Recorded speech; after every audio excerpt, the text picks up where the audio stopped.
Financial Services Department in the Ministry of Finance Planning and Economic Development, Mr. Moses Ogapus. He's always an early bird. He came here before another person had come, so he kept checking. Now this time, the second time, when he came to check, he has found some people in there. You are most welcome, sir. There's a team, again, which has accompanied the commissioner. I would want to request them to stand up, but I can see Musa Lukago. I can see, please stand up, such that I see Sandra. Where is Sandra? We will do full introductions as time comes in. But ladies and gentlemen, we've not officially begun, but I think you know our motto in this country says, "For God and my country," and we cannot begin anything until we've actually start off with a prayer. We will do that, and then we can go into recognizing the important guests around, and also unveil what has brought us here today. I just want to start with the commissioner because I know he was here earlier. He kept checking in, popping in.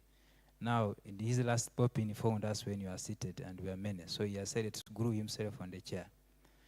I want to begin by trying to first have a prayer. And I want to get somebody who is a volunteer to give us a prayer, and then I will be able to begin. Can somebody give us a prayer, or I choose? Savior, please give us a prayer. Just a short prayer. Where's the mic? Pass over the mic there.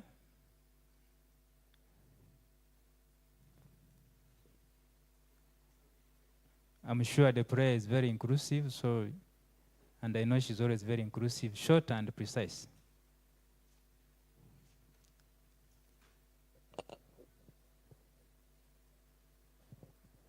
Let's pray. Father, we want to thank you for today. We thank you for the gift of life. We thank you for the gift of family. We thank you for the gift of business. We thank you for everything that you're doing for us. Today we want to ask for one thing, that the will of your kingdom and its righteousness be done in this place according to your purposes, Lord, in Jesus' name. Thank you so much.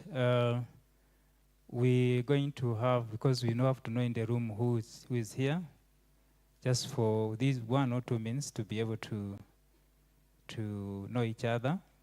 It's very important to know somebody sitting next to you by way of name, and the name is best said by the person himself or herself. So I would like to have the mic rolling such that we could be able to introduce ourselves, and then from there we shall be informed on the next program. Can you start from where? Who led the prayer? My name is Savia Nakakembo. I'm a consultant with FSD Uganda. I'm rapporteuring this event. Okay. My name is Shem Kingora, and I work with her. Thank you. Good morning, ladies and gentlemen. Wasa Samuel. I work with Uganda Small Scale Industries Association as a policy and research officer. Thank you. Good morning, everyone. My name is Diana Kuluwanyama. I work with FSD Uganda. I'm the Intervention Manager, Market Infrastructure.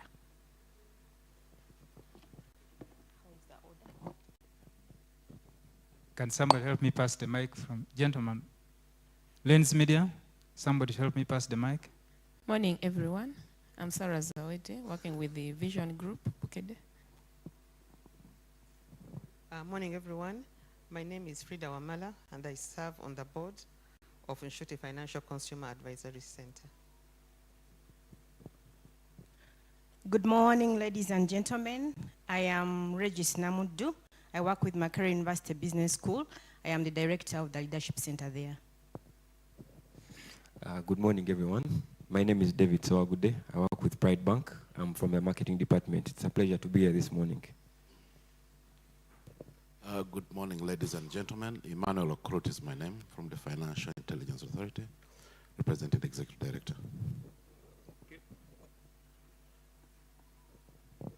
Good morning, everyone. Peace Namatov is my name. I work as a service delivery officer at Uganda Small Scale Industries Association.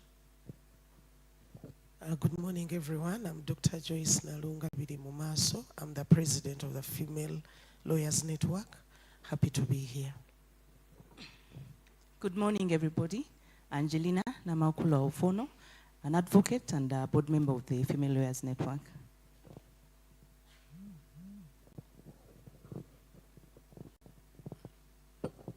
Good morning, ladies and gentlemen. My name is Lambert Olidio, a principal economist, Financial Services Department in the Ministry of Finance. Good morning. My name is Musa Lukwago, principal economist, Ministry of Finance.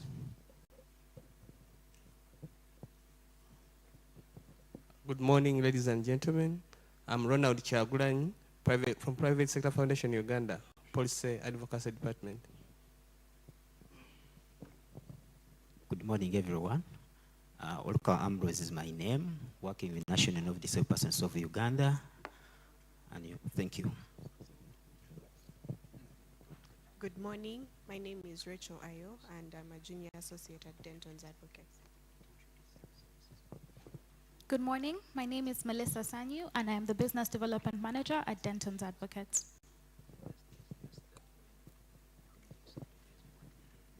Good morning.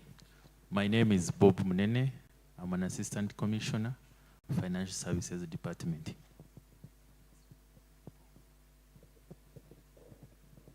Good morning, ladies and gentlemen. I'm Vicky Ruth Malongo, a senior economist in the Ministry of Finance. Good morning, ladies and gentlemen. My name is Daniel Aibari, and I'm the chairperson of the Uganda Financial Literacy Association. Good morning, ladies and gentlemen. My name is Evelyn Namsoke. I serve at the Credit Reference Bureaus Association. Good morning, everybody.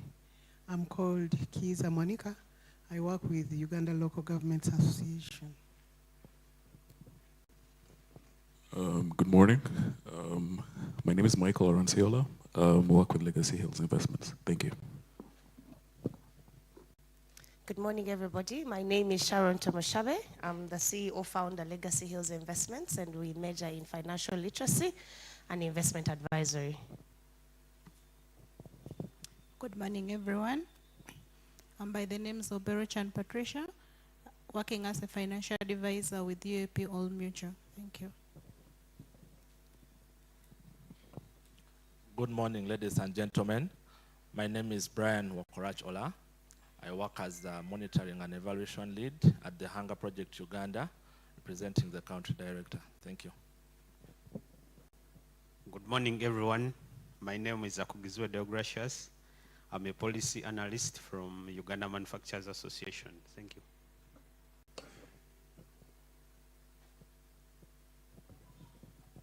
Good morning, everyone.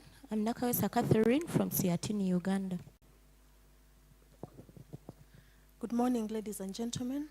Nasuna Irene, Director, Nshuti.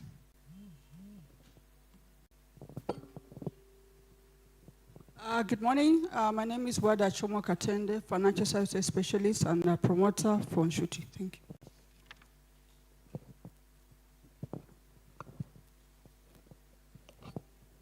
you. Good morning, ladies and gentlemen. I'm called David Bazwane.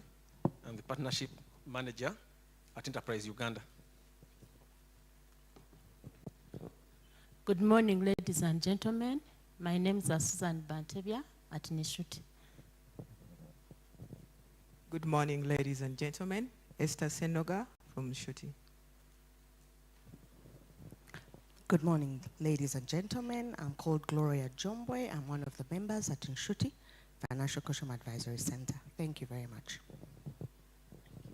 Good morning, ladies and gentlemen. My name is Damali Muchibi from Nshuti. Thank you. Good morning. Great to have you all. My name is Marisha Kaizi from Nshuti.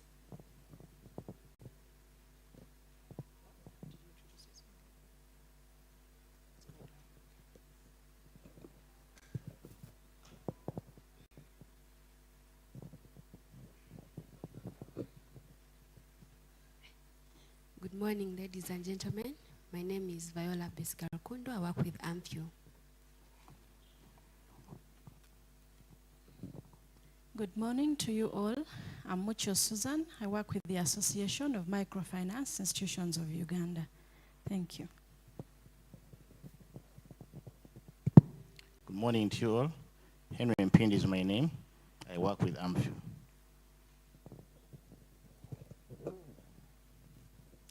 Because, ladies and gentlemen, because it's an introduction, if you have the opportunity to say something, one or two words about your organization, such that we can be able to learn about it.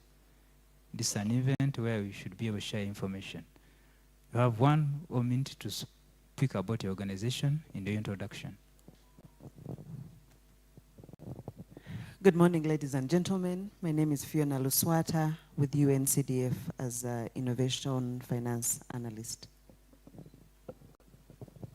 Good morning, ladies and gentlemen. I'm David Impanga. I'm a lawyer from Dentons, and I'm the Honorary Consul for Australia in Uganda. Good morning, ladies and gentlemen. My name is Delia Dean. I'm a consultant with UNCDF. Unfortunately, we've not heard you very well. Can you? My name is Delia Dean. I'm a consultant with UNCDF. Okay, thank you. Good morning, ladies and gentlemen. Jole Kaguhanjiri is my name. I'm the CEO of USO. You said we talk about our organization. Yes. USO, it is Uganda Women's Effort to Save Orphans. And that is just a name. It has now gone beyond orphans, vulnerable children, youth, and women. And these Nshuti services, they're very, very key to our women because USO is, it has very, very big number of membership. We are cutting across the country. It's owned by women. We in 112 districts of Uganda. We have schools, we have primary schools, secondary schools, vocational schools, we have properties, but it's all focusing on vulnerable children and youth and women. So all Ugandans are welcome because USO is one of the oldest local NGO that is focusing on adding value to our children to live and thrive. So you are all welcome. As an NGO, we welcome promoters, we welcome donors, we welcome all of you. So please feel free to contact us and be part of that move. But at the same time, I'm so grateful that today we are here. Nshuti, I'm at the core of the root of Nshuti. So I'm so happy that today we are here to launch this baby that has taken so long in the womb. I'm glad. Thank you. Thank you so much. I think that was a vibrant one. She needed a clap. Can we give her each? Thank you so much. That's the power of a woman. All right. Okay. My name is Jackie Takanizewa, and I'm a board member of Nshuti. Thank you. Good morning, everyone. I'm Kote Margaret from the Policy Department at Private Sector Foundation, Uganda. Okay. Good morning, ladies and gentlemen. Adrian Twanjiru is my name from Private Sector Foundation, Uganda, Policy and Advocacy Department. Business growth is our business. Thank you so much. Thank you. Good morning. My name is Mwanje Charles Mark. I'm from the Credit Reference Bureaus, Credit Info. I'm the Managing Director. What do they do? Credit reference. We do credit referencing, so we collect credit information and make sure that everyone has the information available when they go to ask for credit from any lenders, banks, or other financial institutions that are participating. So we support financial inclusion. Thank you. Good morning. My name is George Okelopio. I work with KCCA. I'm happy to be here. KCCA. Thank you. Yes, I have seen the ED of Amphu around. Take the mic there. That's it. Did they finish? Doesn't they finish? Take them. Okay.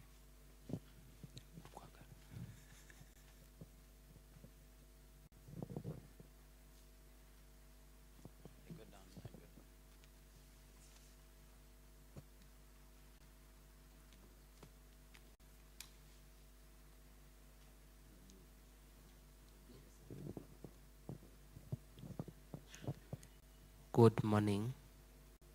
I'm by the name Dennis Ojok from African Cereals and Grain Corporation. Thank you. Good morning, ladies and gentlemen. I'm Kola Chen Chuanoweng, Director, African Cereal and Grain Corporation. Thank you. You had the opportunity of just introducing your organization, but you decided to miss it. We needed to know more about your organization. Good morning, colleagues. Daniel Mgand is my name. I work at Ministry of Finance. Good morning, ladies and gentlemen. My name is David Ntambi from Nshuti.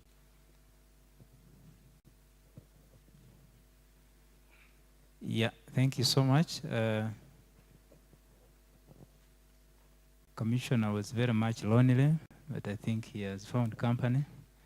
And very soon I'll also add you another company there, such that you're able to begin. But ladies and gentlemen, like I said, we are totally behind the schedule. Oh, there is, go next to, before doctor.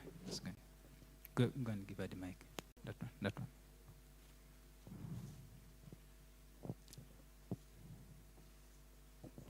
Good morning, ladies and gentlemen. Good morning. I believe in saving the best for last. Probably that's why she had missed me. Yvonne Panga is the name. I do business development consultancy, but I'm also a partner, a strategic partner with New Faces, New Voices, and I head the Business Trendsetters Forum, where we identify, recognize, and promote business trends and ideas, which is why Nshuti is being launched today, because we believe in such ventures. Thank you very much. Thank you so much. Good morning, we are everyone. very much aware. No, doctor, you have your own time. Okay. You'll do that. We just wanted to end on that time. I just been requested by one person I'm seeing. She seems to be having a voice issue, but I will introduce her by myself at a given time. I know she's one of the institutions in this microfinance industry that you cannot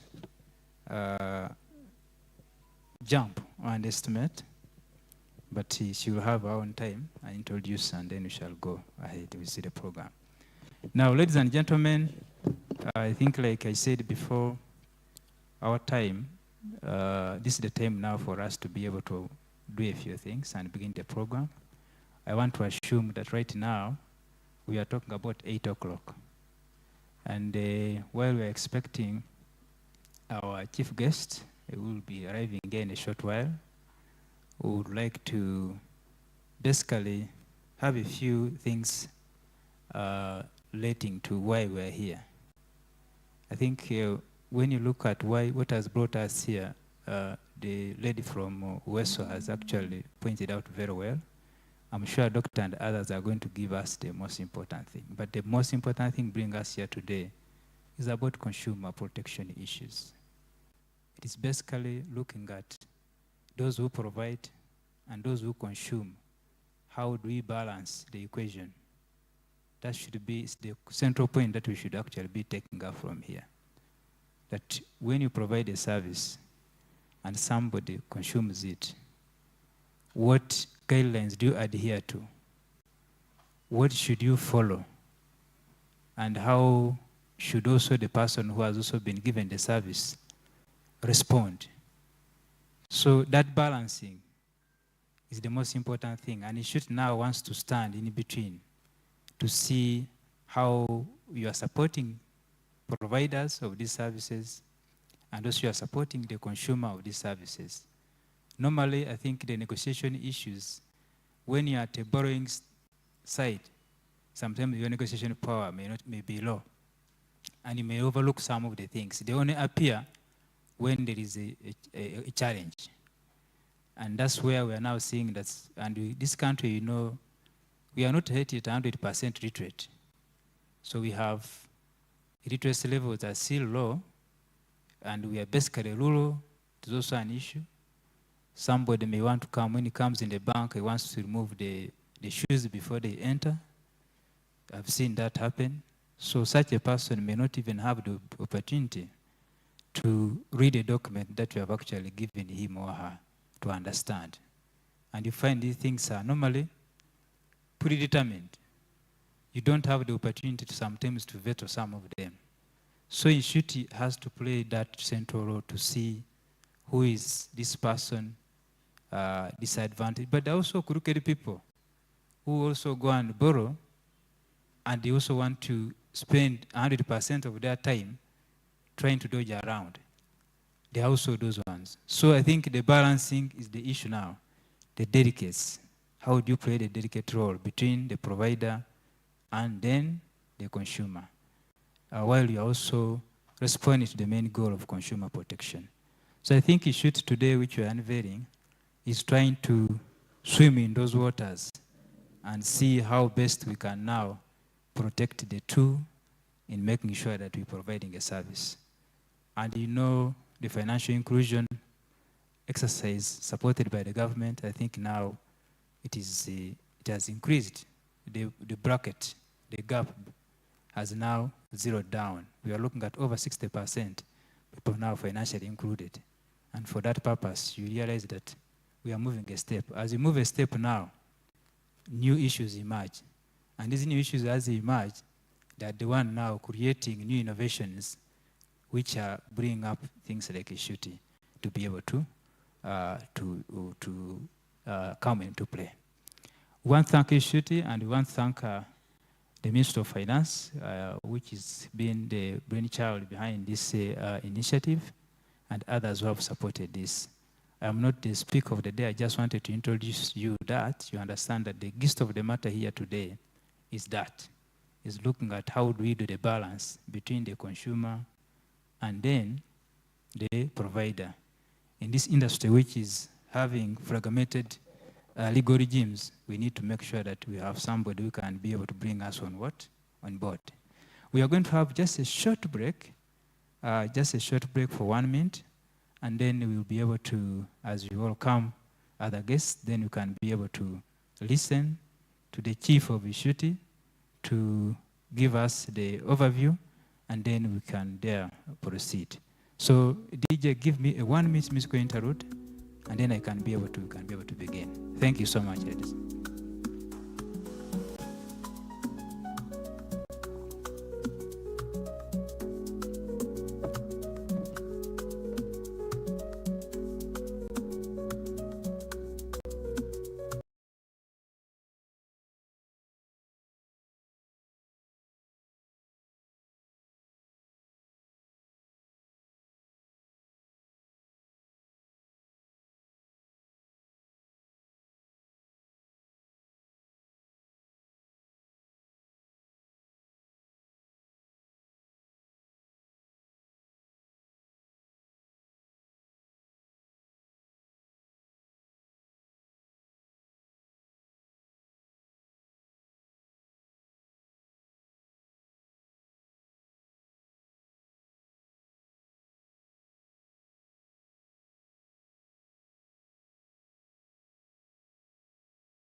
Hello. Thank you, ladies and gentlemen, and thank you, DJ, for giving us that musical interlude. We waiting just because we wanted to have a quorum of Bank of Uganda and other people are coming in. We just want to have another 5 minutes, then they come in, and then we should be able to begin, resume our program. We want to recognize the arrival of Mr. Sasekito Kasita. We are most welcome. This issue attaches a lot in terms of people who are dealing with consumer, and they think Kasita is the center of that. You are most welcome, sir. Thank you. We'll be recognizing the dignitaries as they come, but we still need another 2 minutes to be able to have a fully fledged house, and then we begin. But before we go into that musical, I want to request Dr. Teo to come up and resume her seat. And as soon as the Governor Bank of Uganda reaches here, we begin the program officially. So you can give the doctor a musical interview to help her walk to the high table and join the commissioner, because there are only 2 male guys. So I think when they have a lady, it will be much better.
I know as we wait for one more person to be able to begin, I just want to take this opportunity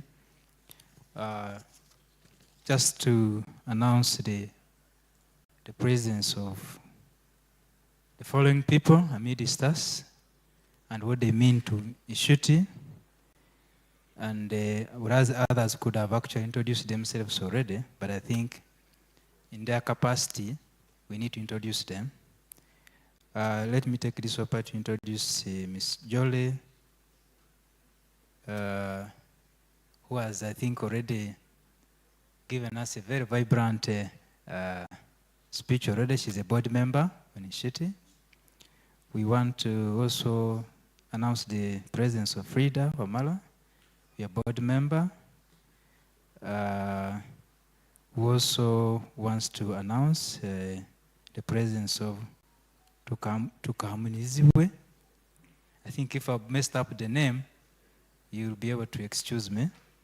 The other one I had to first pronounce, rehearse before I could do so, but we mean you. Thank you so much. We also have, I think, amidst us, one of the promoters, there are many, of this institution in Nshuti, Nasuna Irene. I think my eyes, if they have not missed you, they will tell you that I've actually been recognized as one of the promoters. Mr. Wada Katende, I think you deserve a special thanks as promoters. There are many of them, but we shall be picking and then announcing them. I think also wish at this point in time, like I told you, that at the end of it, at the consumer tail, for every complaint or for every case, it has to have an enforcement mechanism and people have to have hope.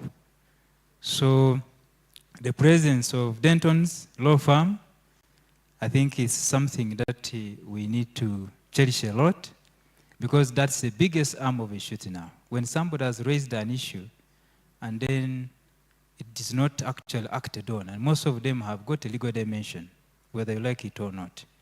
And Nshuti will be actually doing that, mediating, negotiating, and also prosecuting some things if they need be for that purpose. So I think Dentons, we are most welcome and we recognize you for your presence here. And we believe that you, like you give the world the other brilliant services, you'll also bring back home here these services such that we can benefit from them in matters relating to consumer protection. So I think we are very much welcome, and I think we needed to mention that such that you are amidst us. And I think that also gives hope to people that Nshuti has that other enforcement arm, which is the tail end of helping. If I've made a complaint, I need to see that it has gotten an end and it's going to have hope for it to be. So these legal kind of services that we'll be issuing in there will be good. And I've also been told that you're also going to have that pro bono service that you are going to extend, and I think we need to thank you for that. If I wasn't holding the mic, I would have clapped. But because I'm holding the mic, I will ask you guys to help me clap for Dentons, for that purpose. We also have partners here. PSFCU, I think Private Sector Foundation, we are here. I think they are partners already who are already on board. We have FSDU. I think you can see their pull-up banner there and their identity there. I saw they are well represented with somebody called Wanyama, is this so? If I pronounce your name badly, you do it like this as a red flag, then I will rehearse more. Thank you. I've seen Association of Microfinance Institutions, AMFU, and I think I've seen the ED, if she can wave for you. She's called Jackie Mbabazi. You can see that she manages the advocates and manages and controls microfinance institutions in this country. So you cannot do without her, and she's already a partner in this. UBA, Uganda Bankers Association. Ladies and gentlemen, I think as I continue, I want to recognize the arrival of the governor. I think he's representing Governor, Bank of Uganda, who is represented very well. I think you're most welcome. You're most welcome. I think the House now is in full board.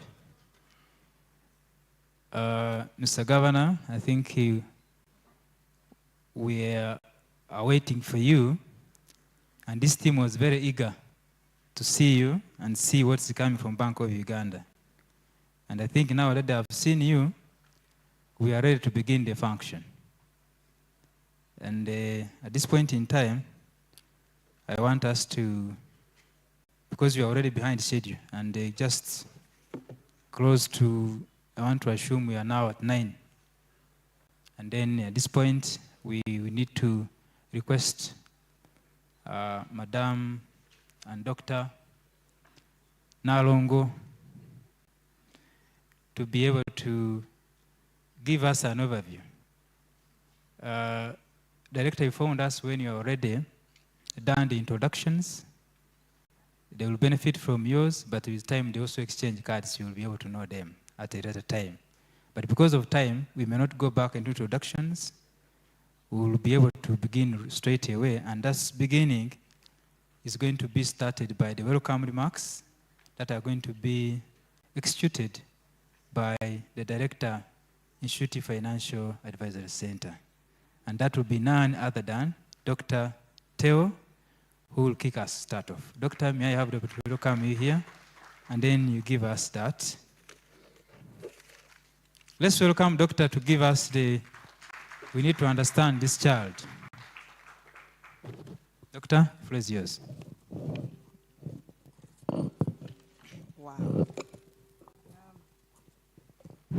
Okay, it's on. It's one thing getting pregnant, and it's another thing giving birth to a live baby, not stillbirth. So today is the live baby. And in my world, I say, praise God for that. Yeah. I was once told that when you try to mention people, you are likely to omit. And when you omit, you offend. But I'll stand on the protocol.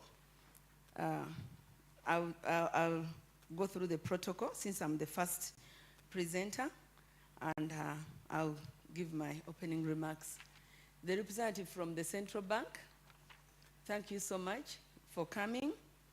The Commissioner, Financial Services, Mr. Moses Ogwapus. If it was a relationship, he's I can't say the stepdad of the Ombudsman, he's the father of the Ombudsman.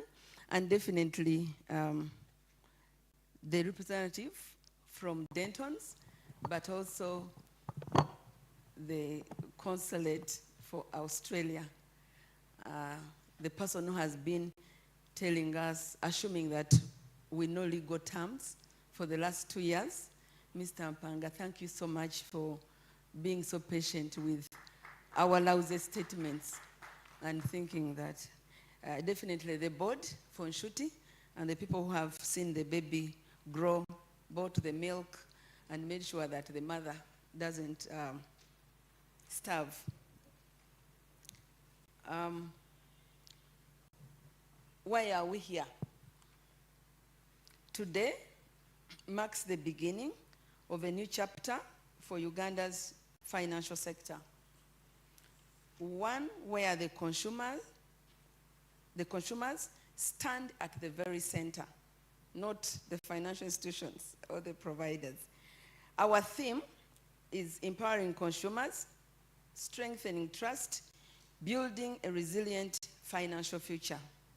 It's not just a slogan, it is our commitment.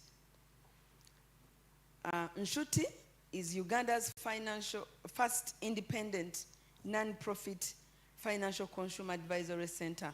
Our mission is as simple, and I'll summarize it in 3 bits. And as I summarize, you'll see the people represented, I listened so well, and I saw the invitation list because we drew this list together with the working committee from Minister of Finance. And thank you so much, Yusuf, and your team. And somehow, you are going to be related to the baby, and in a good way. Maybe you'll be the aunt, or you'll be the uncle, or you'll be the stepsister or stepbrother. So, our mission in 3 summarized statements. 1, to empower every Ugandan to make informed financial decisions. And why informed? We did a survey, the technical people will present, which was across the country. And I thank Kasita. I can't see the MD for Kasita because they participated, and people from New Faces, New Voices. New Faces, New Voices operates in 18 countries and is under Grasha Marshall Trust. So they did the research funded by UN Women that gave birth to this baby. So what you see here was a request from the people that we interviewed. We just need to wake up and come up with it. And the most painful thing was, out of every 100 people we interviewed, 68% of Ugandans had never read the letters they signed when they borrowed money. So congratulations on that. I was being sarcastic, but anyway, that's what we found. So, number 2, to provide a trusted, accessible platform for complaints, mediation, and redress. And today we have some of the people that have benefited from our services. And I remember one of the cases where somebody said in Uganda, he said, I all along thought these papers were very complicated, but now you have compressed them from 5 pages to 1, and now I understand the obligation. So number 3, to ensure fairness, transparency, and inclusion across the financial system.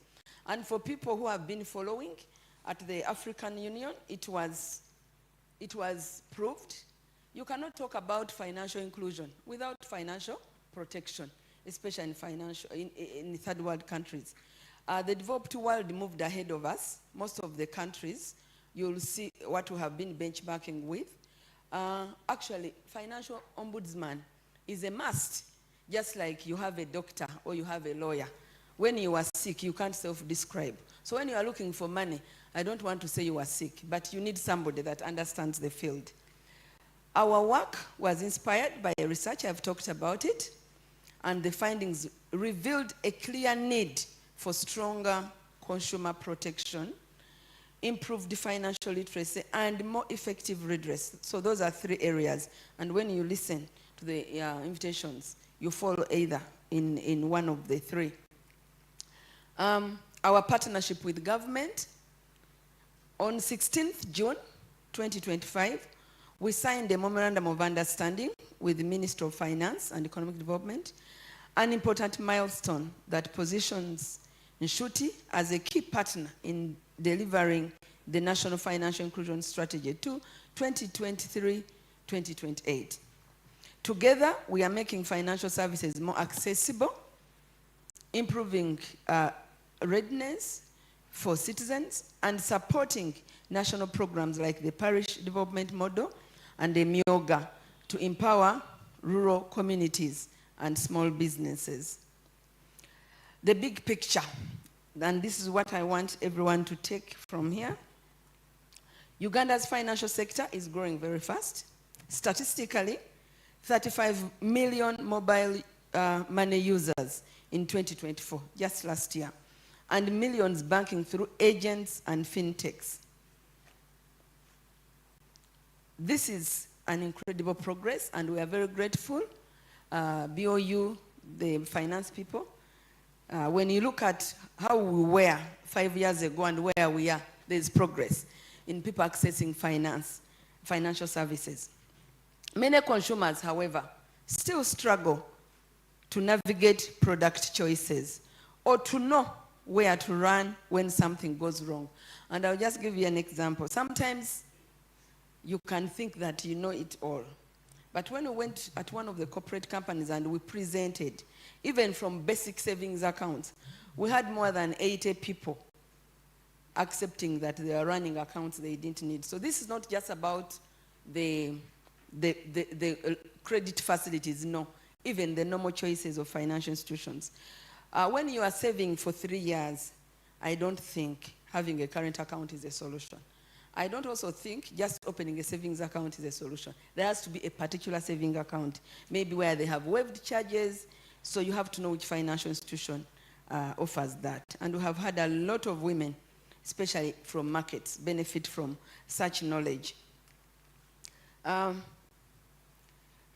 So we are here to listen, advise, and act.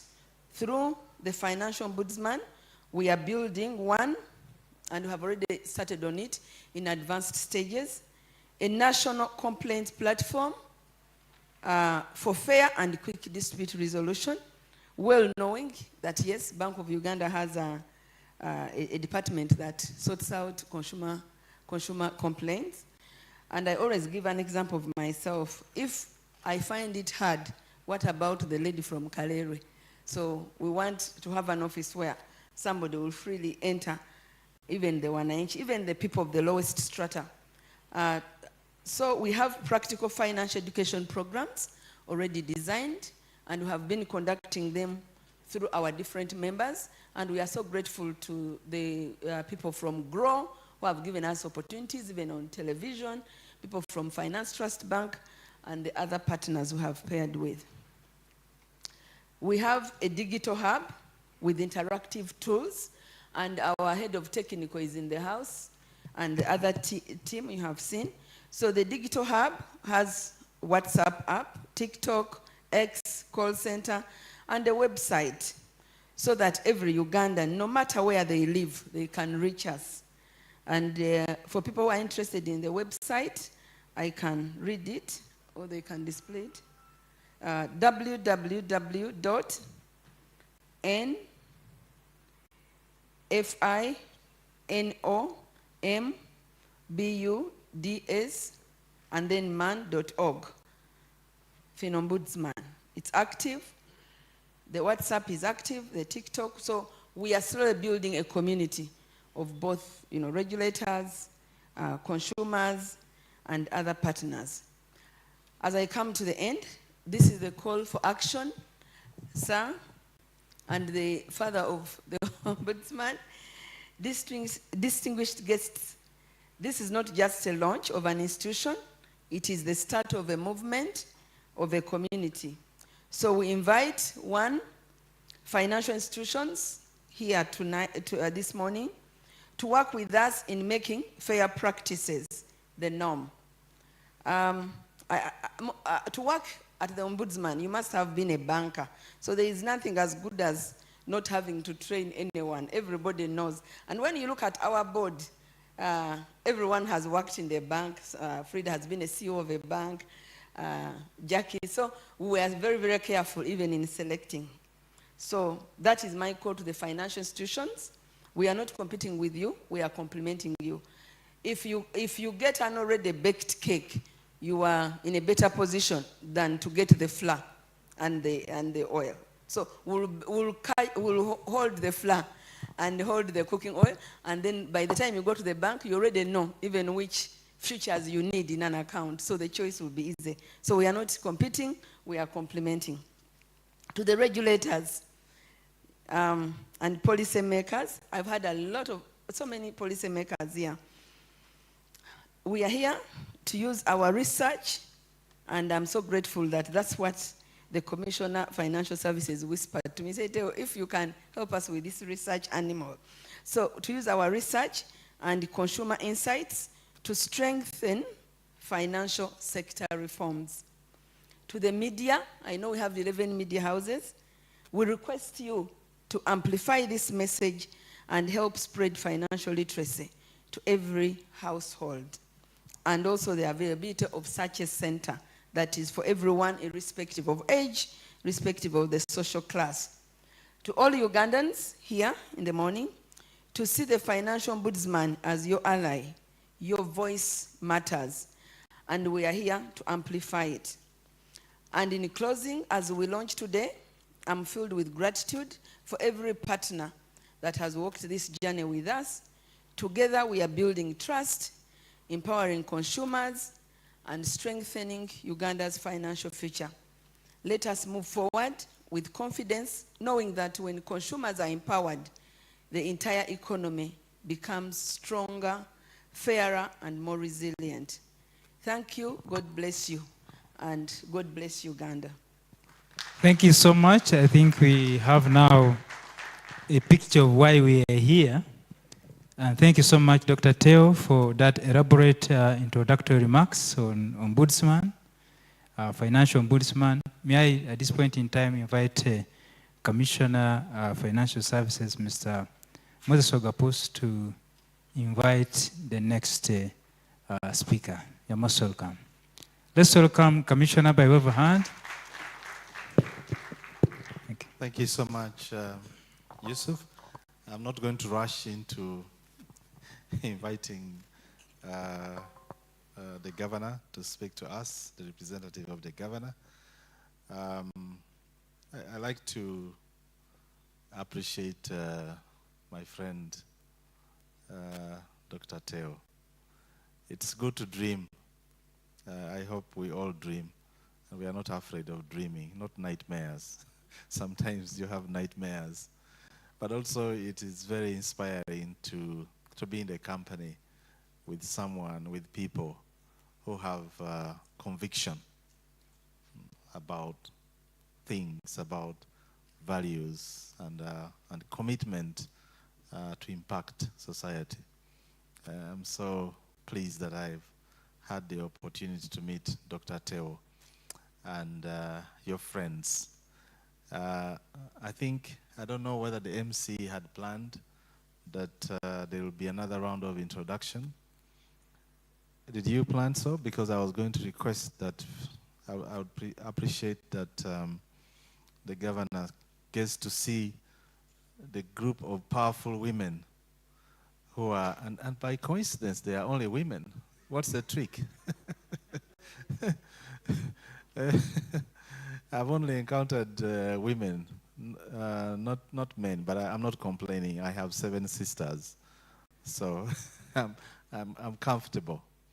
So is it okay if we can get to see these powerful women, lovely women, at least those who have been not harassing me, or those we've been working with as a, did you call me a godfather or a father?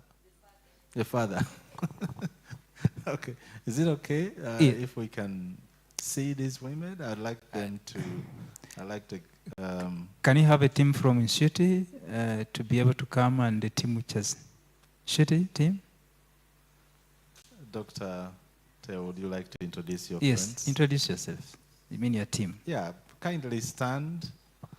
But I like Dr. Teo to introduce her friends so that you don't take the show alone.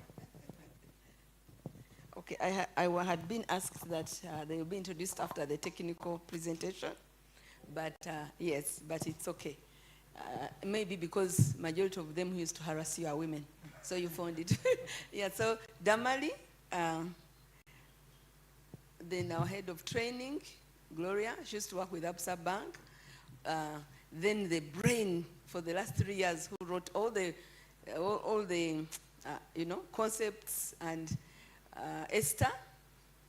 Then definitely you cannot do this without a gender specialist, Susan. And we have Mauricia, our marketing person. Then the people who contributed to the milk for the baby. Council Irene, we call her Sir because she's a Mombeja. So yeah, Mr. Irene Nasuna. Walda Katende, I think you met her. She's one of the promoters and founders. Then we have the person that drives 90% of everything, Winfred Nandaula. Without Winfred, where are the gentlemen? Because they are there. Where is Andrew? Where? Okay, that is the gentleman that is very calm, but the technical person behind most of the things. There are 3 people missing. Where's Julia, our head of M&E?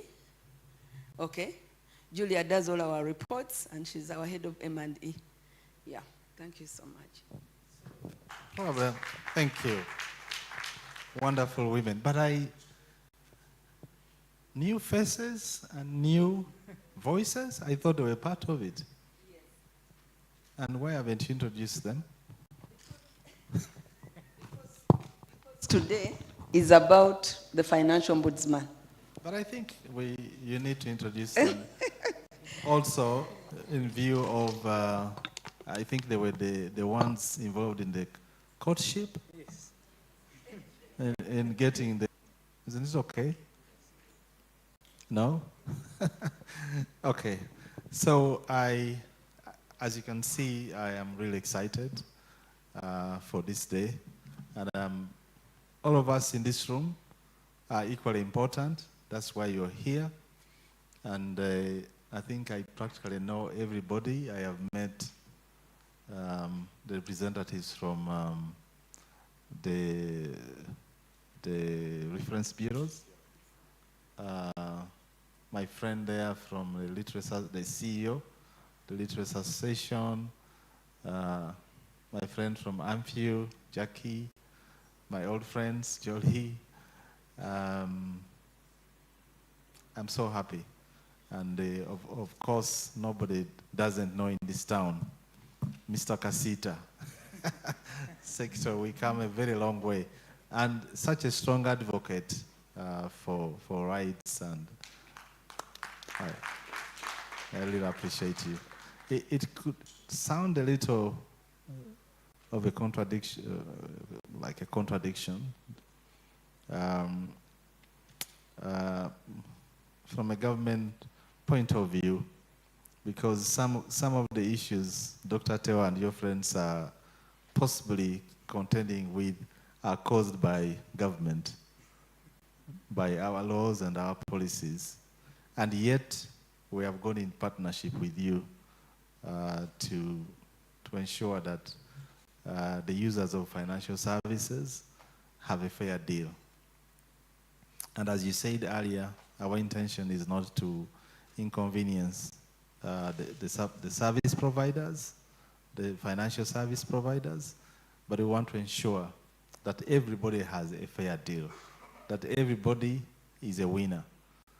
So thank you so much for convening us, and I'm sure as we go forward, we will all have a melting point and will ensure that the financial sector in Uganda thrives.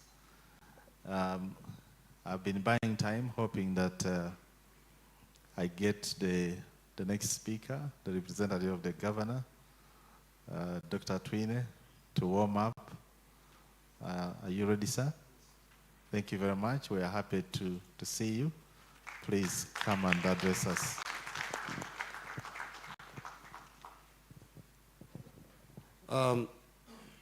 So good morning, everyone.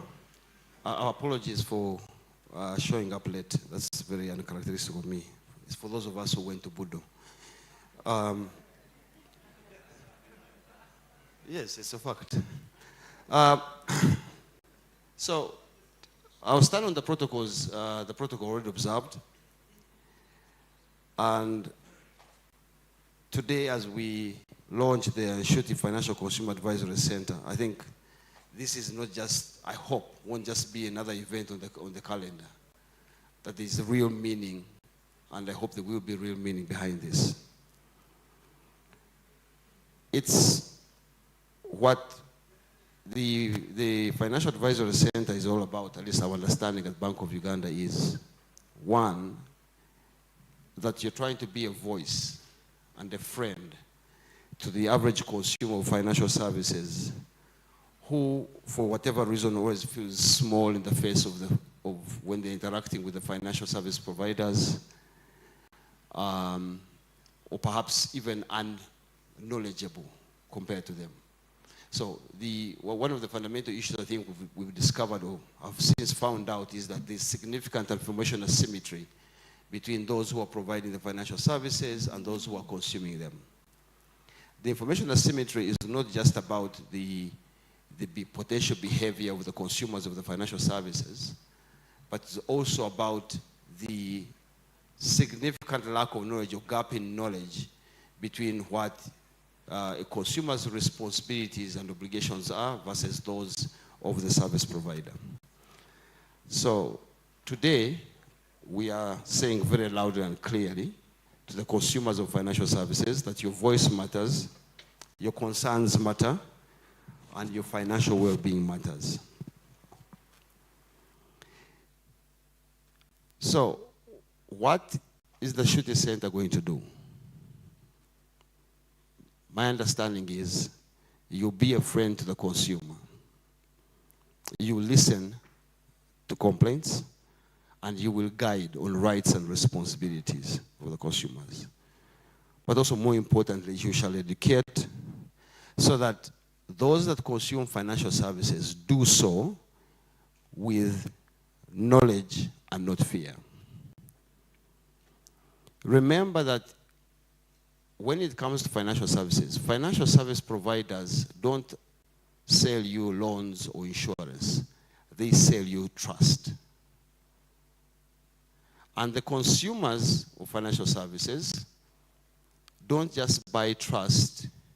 They are hoping that this is the service provider is going to stand with them throughout their journey towards financial independence. And I believe that's the gap that Nshuti is trying to fill here.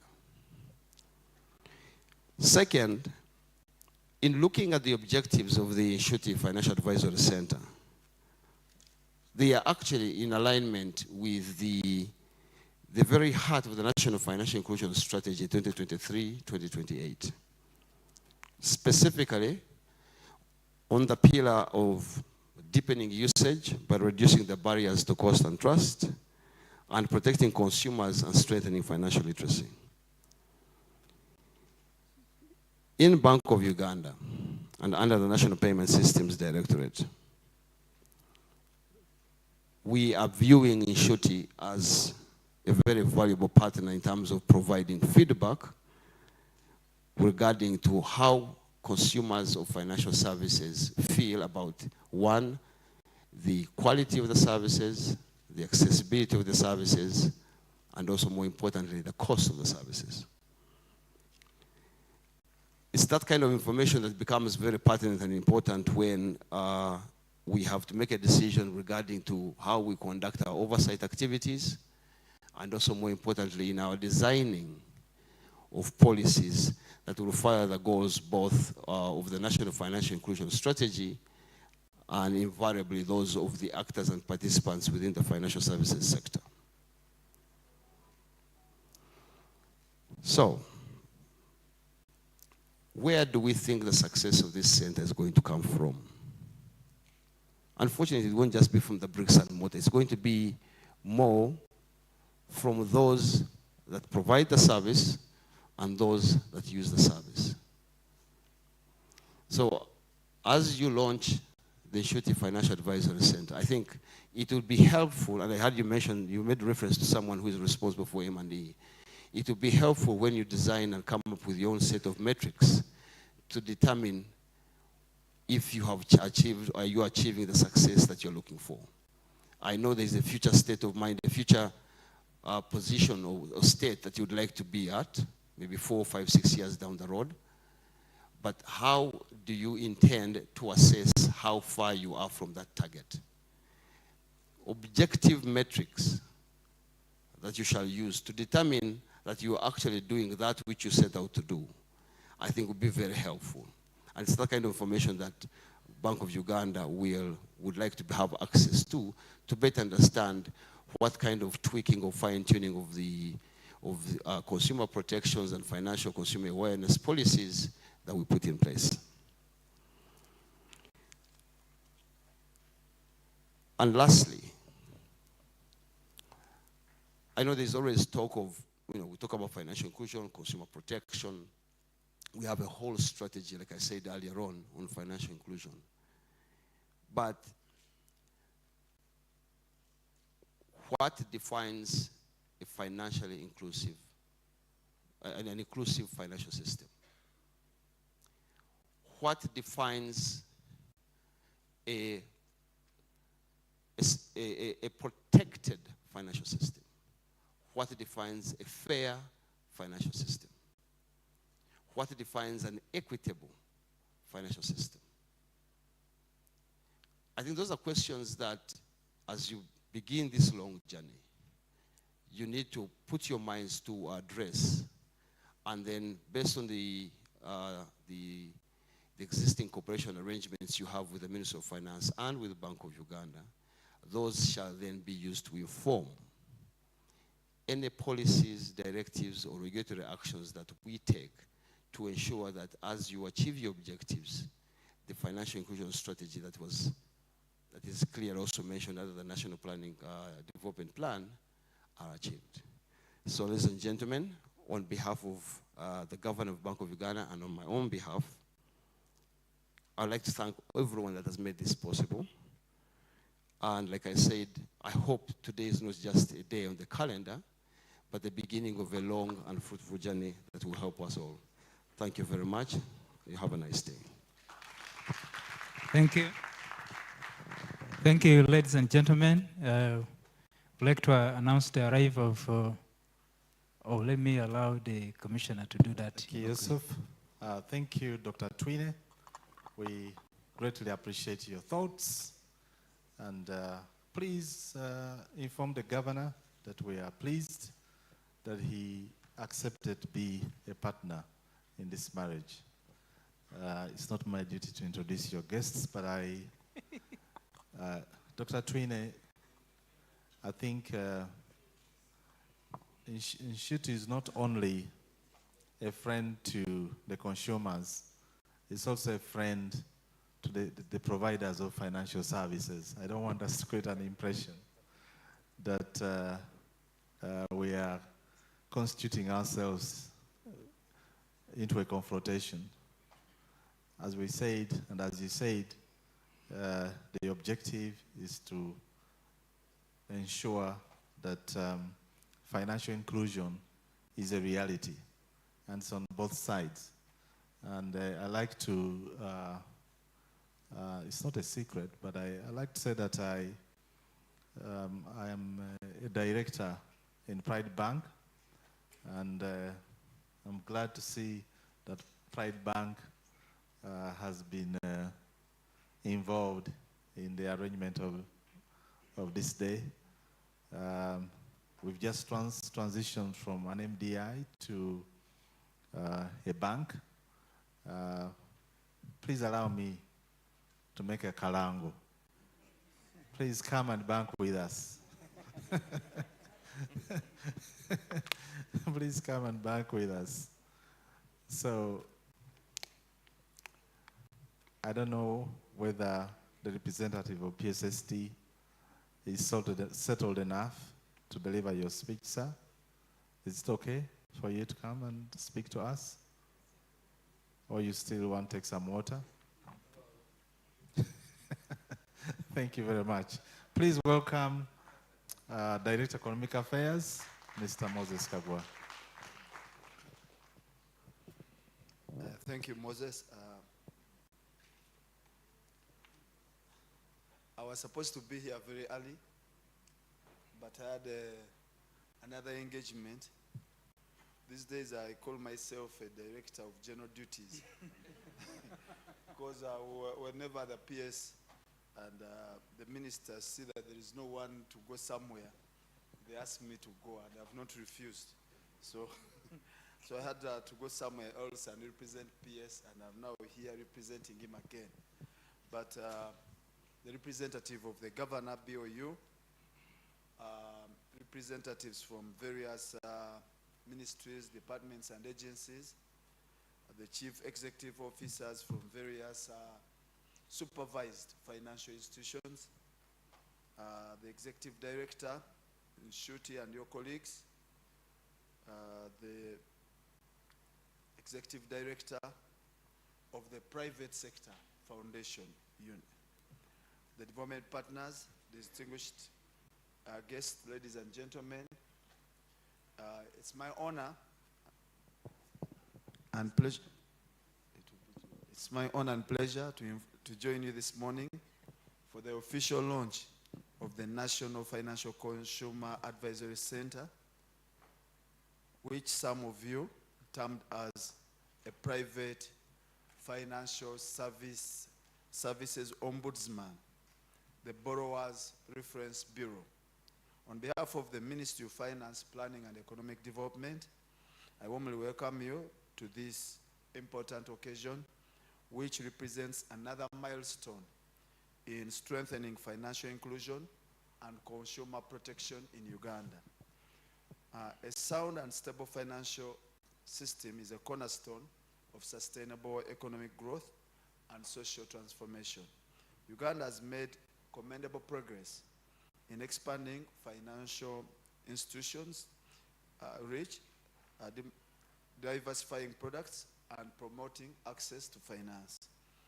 Data from the Bank of Uganda and Innovations for Poverty Action, that is 2019 to 2023, indicate a high number of complaints, over 433,000 in total. Notably, nearly 60% were unrelated to mobile money, with the largest share arising from loan processing, that's about 13%, and agent banking, about 10%. At the same time, consumer awareness remains low, with 78% of clients having experienced issues, but few taking steps to address them. A new study by New Faces, New Voices in 2017 highlighted further concerns in Uganda's financial market, including one, many consumers are signing up for products that are unsuitable for their needs. This leads to over-indebtedness and high non-performing assets. Two, commission-driven sales often compromise transparency at the point of product offering. Three, multiple borrowing across institutions narrows disposable income, pushing households into poverty, property loss, and even health-related issues. Four, aggressive debt recovery practices by financial service providers have discouraged uptake of financial products by ordinary citizens. And lastly, consumer education and financial literacy remains low, with most clients unable to fully understand complex legal documents, or their rights at the point of contract. Further, according to the National Financial Inclusion Strategy 2023 to 2028, Uganda still faces structural barriers to financial access. Rural exclusion, limited availability of affordable credit, weak credit infrastructure, low financial literacy, and inadequate consumer protection. The strategy calls for bold reforms, including one, strengthening legal and regulatory safeguards. Two, expanding inclusive and affordable credit solutions. Three, improving credit information systems. Four, promoting financial literacy and digital financial services. And lastly, establishing robust consumer redress mechanisms. These measures are designed not only to expand access, but also to build a transparent, fair, and resilient financial system that supports inclusive growth.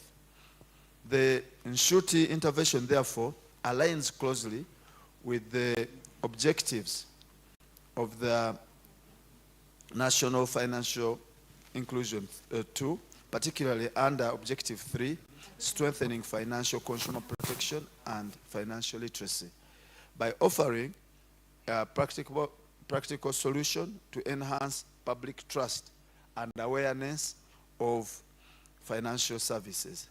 While Uganda has made significant strides in improving access to finance, with 29 supervised financial institutions, 143 insurance companies, more than 1,500 Tier 4 institutions regulated by the Bank of Uganda, Insurance Regulatory Authority, and the Microfinance Regulatory Department, respectively, and over 17,000 circles supported under wealth creation programs, the challenges still remain.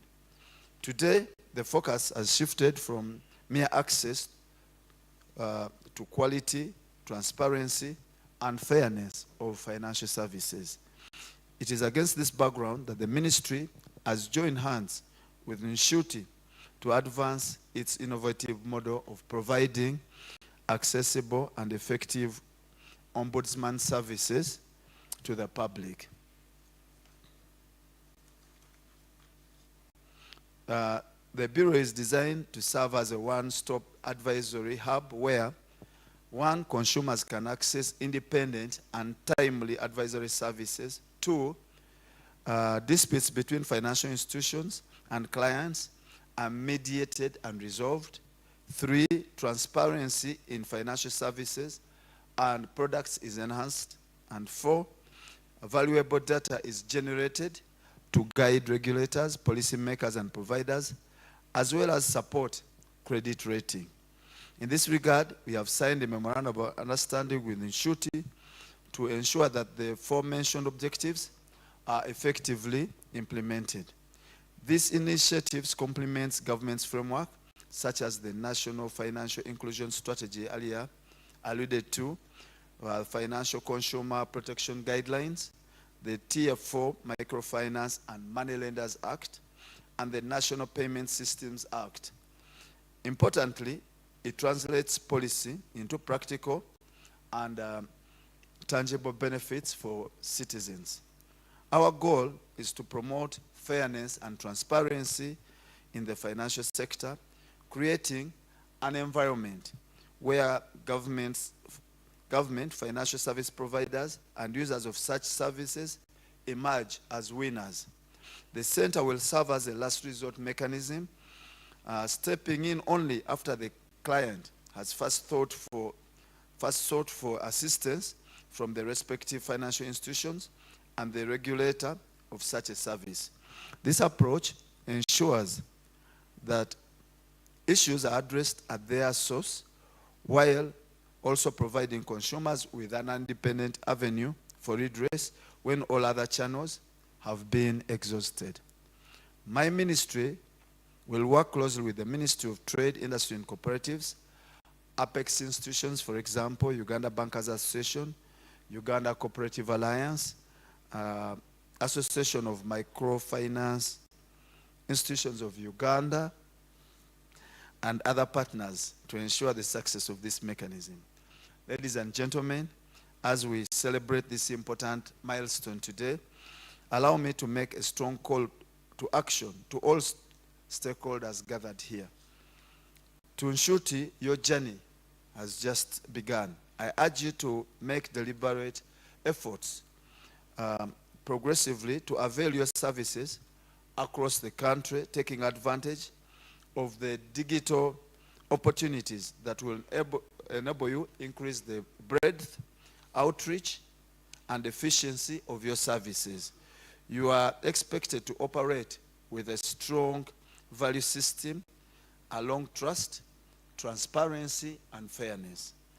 To development partners, you have been good partners in advancing financial inclusion. I now call upon you to support this center both financially and technically. Your partnership will strengthen Nshuti's capacity to fulfill its noble mandate and ensure that our citizens enjoy real protection and empowerment in the financial sector.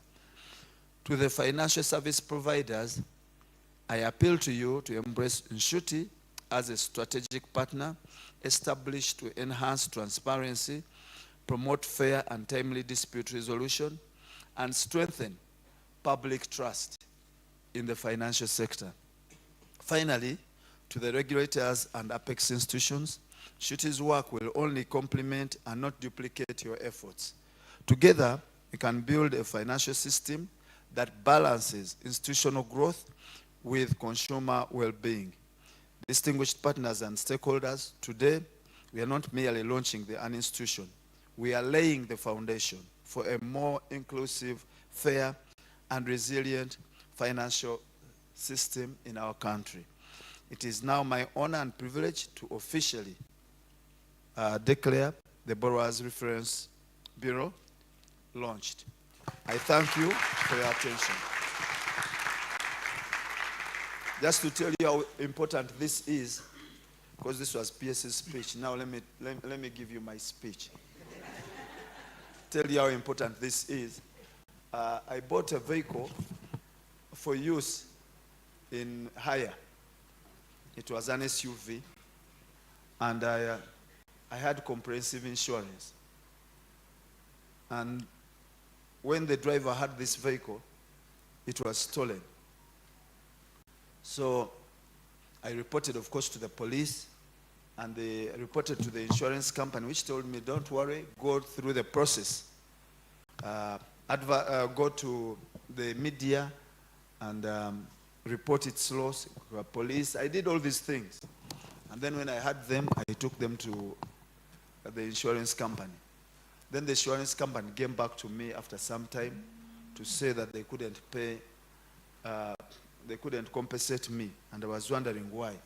Then the guy said, there's a small, there is a clause somewhere in small print which says that we shall not cover you if you are not the driver.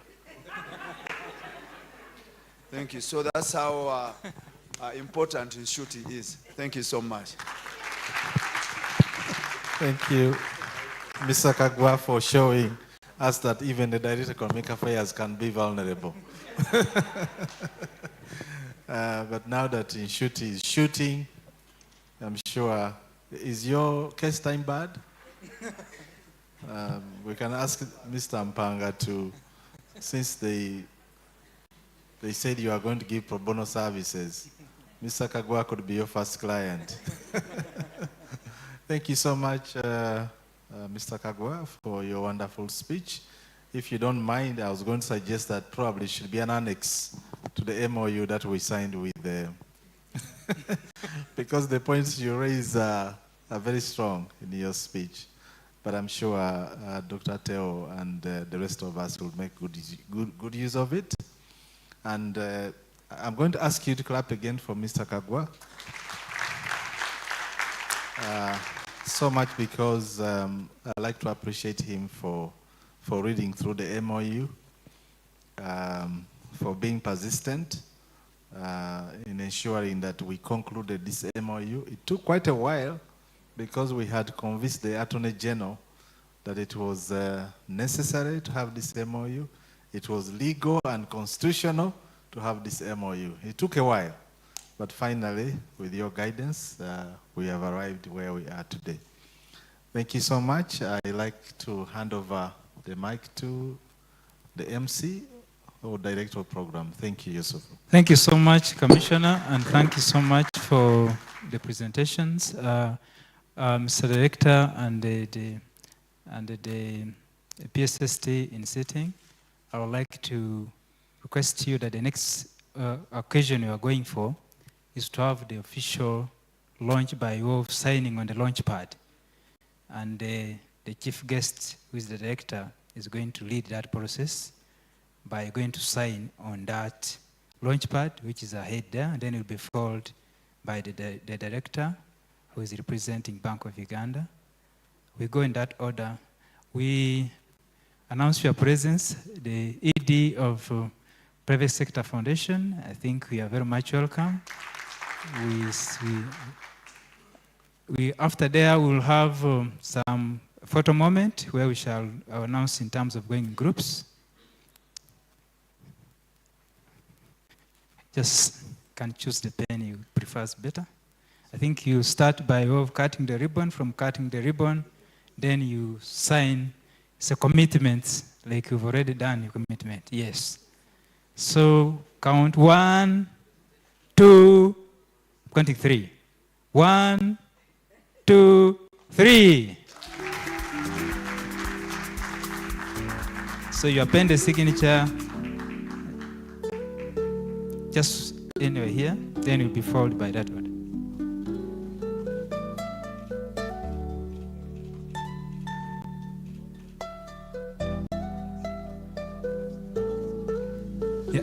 Thank you so much. Let's the director represent the governor to also append his signatures, a commitment.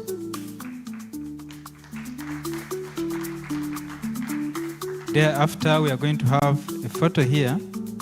I will be announcing the order that we will be having.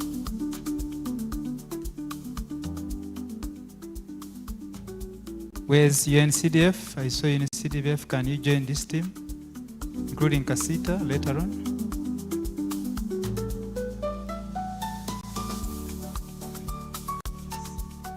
Dentons.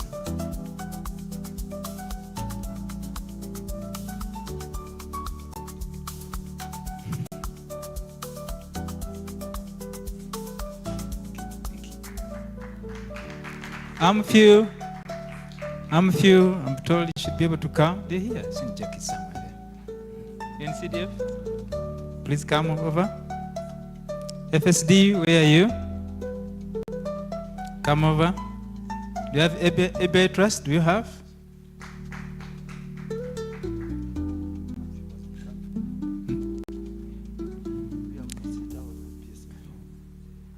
We have both. Yes. PSFU and then Casita, they are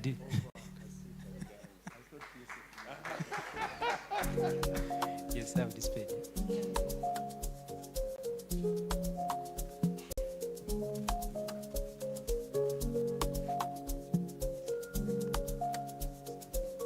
Yeah, meanwhile, I think, can we, Director, we have just a group picture before, because the governor has another occasion, and I think let's take that. Pardon? We stand here and have a picture, group picture. We'll continue the signing as it comes in, because there's some emergency that has arose. We will require to have this picture.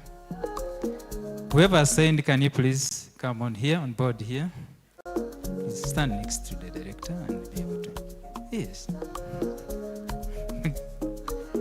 The photo man, please take very fast. Doctor, come nearer.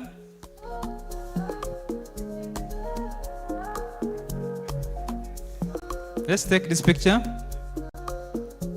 Those who have already, let's take this picture. It would also be better for Nshuti team to arrange themselves around. Nshuti team should come.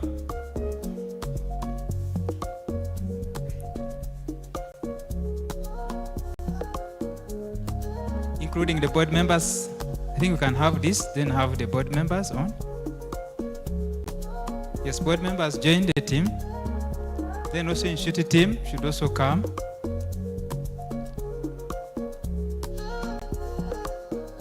Okay. So let's have this one, then have a second one. Just hold on there, we have this, then have a second one. The director and the chief guest and the commissioner, they will be permanent in the picture. Here. Oh. Look at the camera there this side. Okay? Okay. So the following will remain there for a while. Commissioner, Denton's, city director, the PSST, and then the PSFU. Remain there. Come and join them, and then you have that picture. Yes, you remain there. There's another team coming to take it. Yes, yes. Okay. Please join this team, and then we're taking this.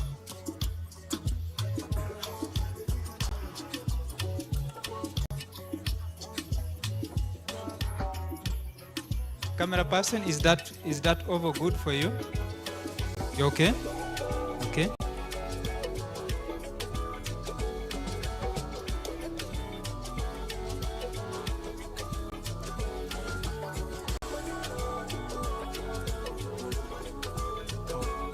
Okay, we are going to have one last one. One last one. This occasion had an organizing committee. They can also come and join after this team has moved off. If you know an organizing committee, you remain there. But the constant ones, told them to remain. Please hurry, the organizing committee, which was led by the commissioner himself.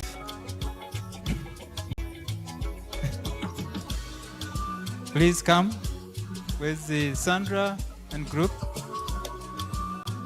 Come for the photo moment here. For the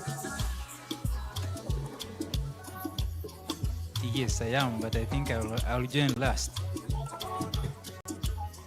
Okay? Somewhere in between.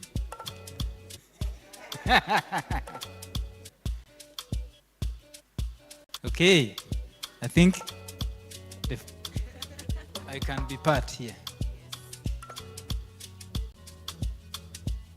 So you tell us when I've made your shoot. Thank you so much. The signing can continue, but you can resume our seats and then you go for the next part of the program. Okay, yes, please let's resume our seats and then we go to the next part of the program. We're running behind schedule. We must make sure that we chat this out as soon as possible. I've been advised, you see, a program is a moving document, and we have had speeches. They have talked to us, and we want to take the opportunity of the PSST representative being around to have 1 or 2 questions in case there are reactions. We just have 1 or 2, 3 before we can go to the next program. We have been requested that way. If you have an issue that based on what has been already discussed and presented, you have the opportunity to raise that issue and then it's responded to. Then from there we shall continue with the presentation in detail. Yes, who is moving for me the mic? Somebody should move for me the mic there. I'm going to have 5 hands. Yes, lady. 2. You just have to say your name and maybe the institution you're coming from, and then make 1 question. Yes, there. Can I have somebody's mic there? Yes. Start with the lady in the middle there. I'm very sure the people raising questions are going to be very brief and please straight to the question, the issue. Please, can you pass on the mic?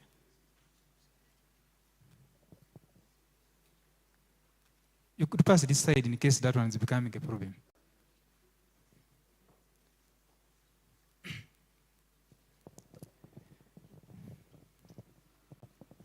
Thank you, sir, for the chance given to me.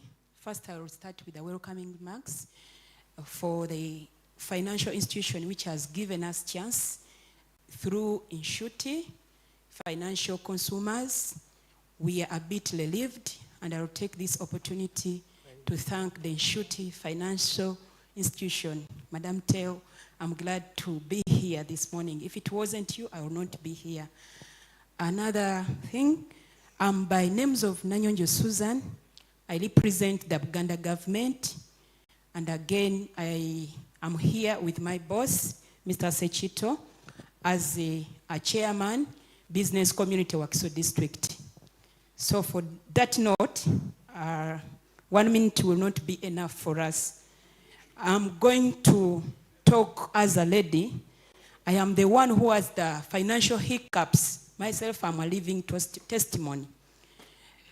I would like, by the time I come out of this room, to know our rights as financial consumers, the borrowers, I can say. Because I will not be able to mention any of the financial institutions here, because if I look back, they are all born from the same fathers. Sure. We have a financial hiccup with the financial institutions. My bosses, I'm glad to be here with the Ministry of Finances, and I know I'll have great hope by the time I come out of this. I've been a borrower and I have my mother bank. I call it my mother bank.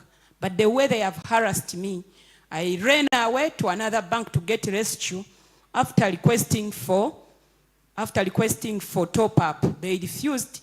First they were like, you first make a budget. Because I was in a reason that I said, if I get a top up, I'll not rush to another institution. So they made me make a budget. The budget took me 300,000 to get it. When I reached, he said, but Susan, do you think you are going to get the money? That is now the loan officer of mine. Then I said, why did you take all my time to say that you can't get the bank? You know, they even told me, go and find somewhere where the work is active, any institution, you take pictures from that other side. Then I said, I have my own business. Why should I go to someone's bank? I mean, if somebody's what company? Again, we have many, as a leader in business, we have many ladies there who are single mothers, who are desperately left out. They go on borrowing when they are literally, they don't have what? They are not educated. That's what I can say. So you reach in the bank, if they can do it to Susan, who can read and write and say, you just sign, don't have time for you to wait. In the banks, I don't know if we can get those documents being written in the language of each of one's interest. It will help us. And I'm sure that can be worked upon on it. So another thing, they disturb us a lot. They know they are not going to give you the money, and they tell you, you want a loan of 5 million. By the time they give you 5 million, you have already used the 1 million in go, come back, go, come back. They don't tell you that they are not going to give you money. I have someone in Mitiana as a person who is, and I'm here, I'm very happy, I'm here with my boss, Kasita. There is a person called me that, Susan, if you are going to Ubos, please, even me, I'm a victim. I bought a building, 150 million, but I bought it from the person who failed to pay the loan. So the person went and paid, this one who was interested, went and paid the loan. I mean the loan to gain that building. But the person, the loan officer of that bank, which I will not mention, told him that you joke, we are not going to give that person the krato. They refused the money. So this person, he was given up the advice by Nshuti, and Nshuti, he was supposed to go, he told her, you just go and pay the money on that account and keep quiet.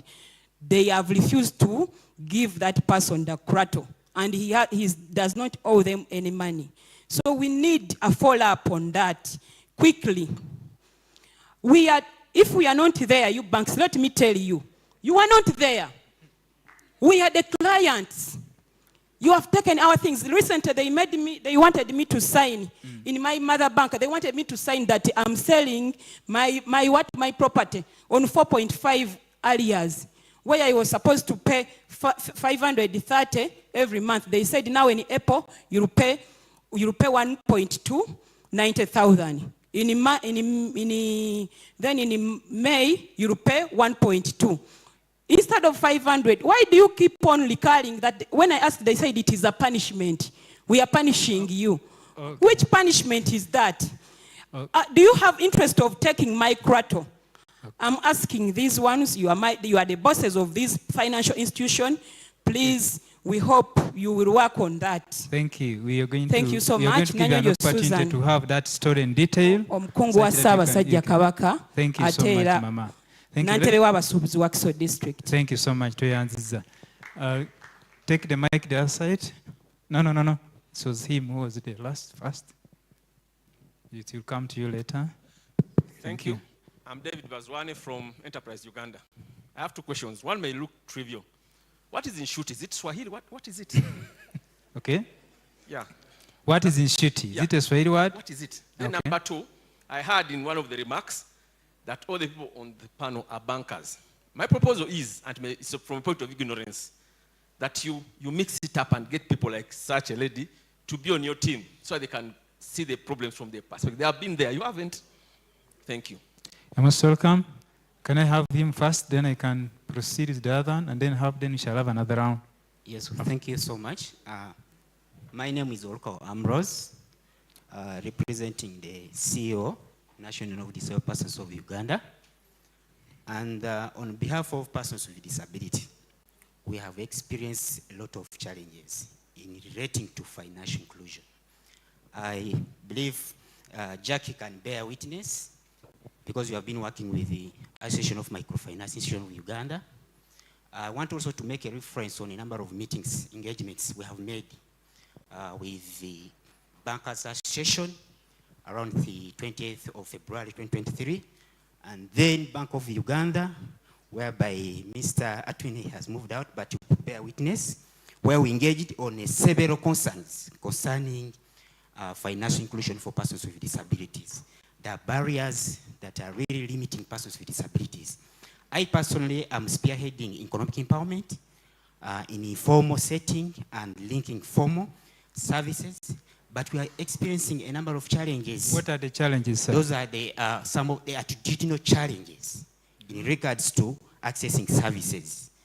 A number of staffs have been always inducted, but all of a sudden, due to staff turnover, they're taken away, and then you may realize that replacement is not considered to raise more awareness so that the staff who attend to people in the community for these services are taken up. Okay. Another challenge which I want to speak out intentionally is that persons with visual impairment, they're not allowed to open two bank accounts if they have different businesses they're running.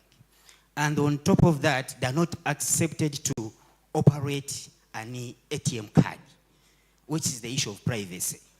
And thirdly, you realize that if a person with visual impairment is to access services, they have to look for another person who may be either a wife or a relative to support.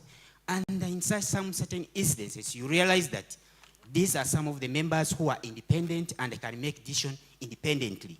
Why again put a restriction that there must be an additional person to support, which encroach on their rights? Somebody living with cerebral palsy cannot be accepted to use a thumbprint on a check leaf note. So, which is a very limiting issue, and these are some of the concerns that our members raises. But when I look at the pattern for Nshuti committee, I'm realizing, yes, we are invited, we are here to represent, but I think we need to go more intentional so that we be on the committee, so that we can support each other to ensure that financial inclusion, we really mean it. Thank you. Yes, thank you so much. Thank you, the point is taken. Let's have that and go. We're having 5 first, then we can. Good morning, and thank you very much. My name is Gava Ibrahim. I work for the Uganda Institute of Banking and Financial Services. I wanted to ask a question. Dr. Teo, you talked about the issue of access, and you largely focused on the digital channels. Because I work for an institution that is doing a lot of awareness on finances, I wanted to find out from you what partnerships and collaborations you've created to make sure you reach the last mile customer who is not able to punch in conversations on the digital channels. Thank you. Thank you. Can I have that hand there, and then I end here? I think the Nshuti team should prepare to support yourselves with those questions. Please go ahead. My name is Edison Chirabira. I'm from Civil Coordinator Operation Wealth Creation. I'm representing the ground people. I'm trying to ask where the office is located. Okay. Where are the offices located? Thank you. Bring the mic here, and then we have that. Oh, Haji, you want something? Okay, we are going to end with Haji Kasita.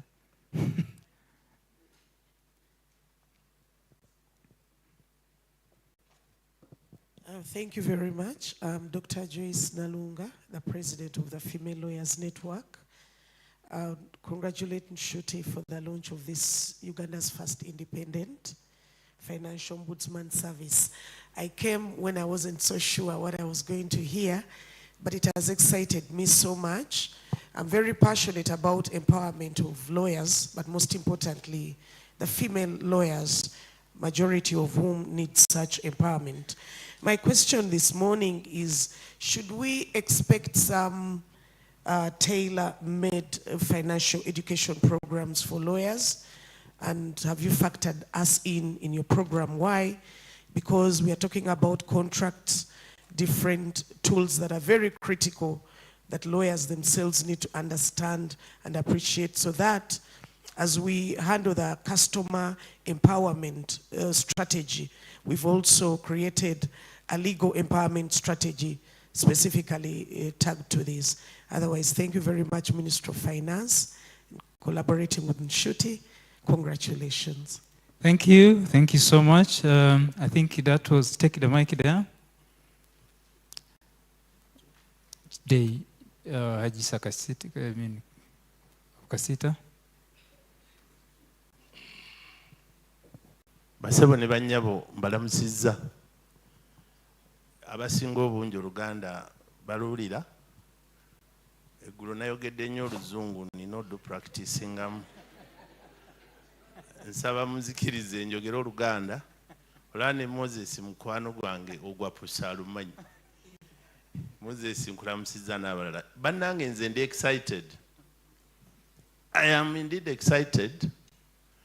Kubanga yesterday nina omuntu gwe nasayiningidde nga baagala kutunda nju ye nga yajjayo $4,000,000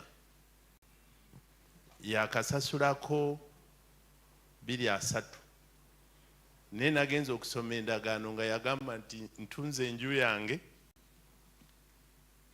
esente zino wallahi nga yasayininga sale agreement. Simanyi era ekibuzo kyange wekiri zino endagaano za ntunze ng'oli yeewoze bwewozi ani azirondoola azijjeyo?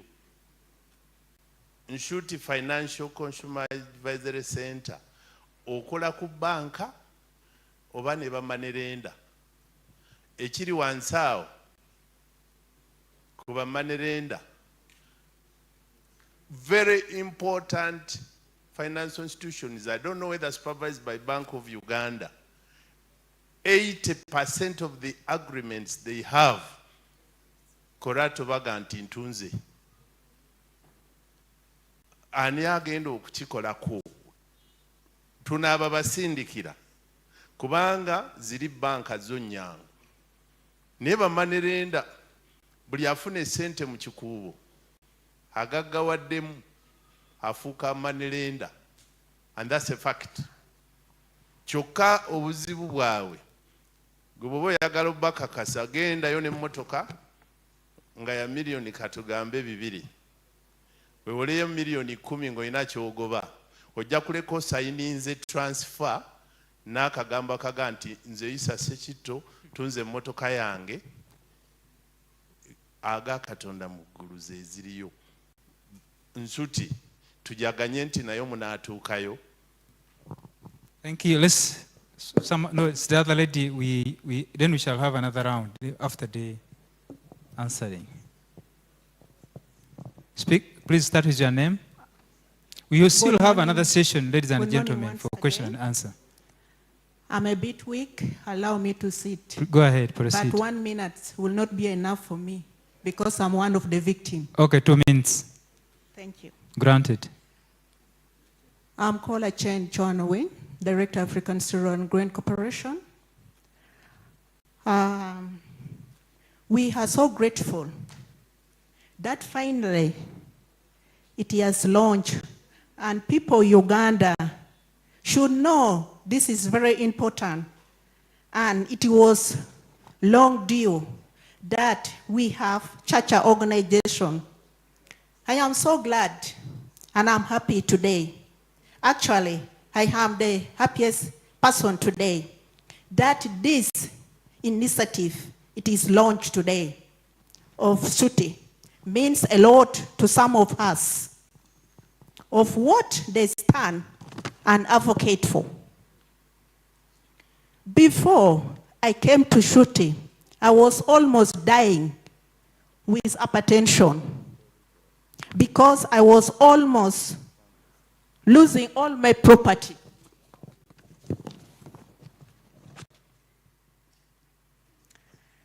I am a widow, and as the head of my family, the only breadwinner, when I lost my husband, we still had a youth family. So I had to step up and join agricultural loan business. To my finance and my business, I took agricultural loan.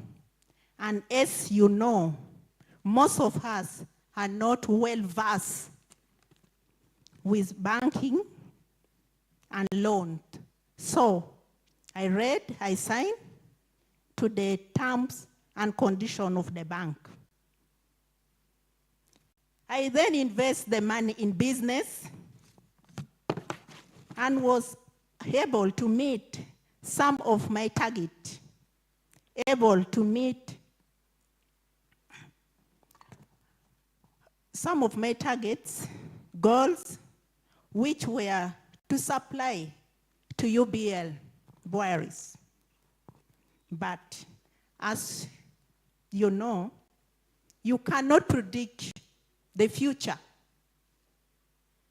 Then rain came, heavy, lead to bad harvest. And all my harvest was rejected by the quality assurance department of the breweries due to high aflatoxin. Shortly after that, COVID epidemic hit us and left me and business across road with no way out.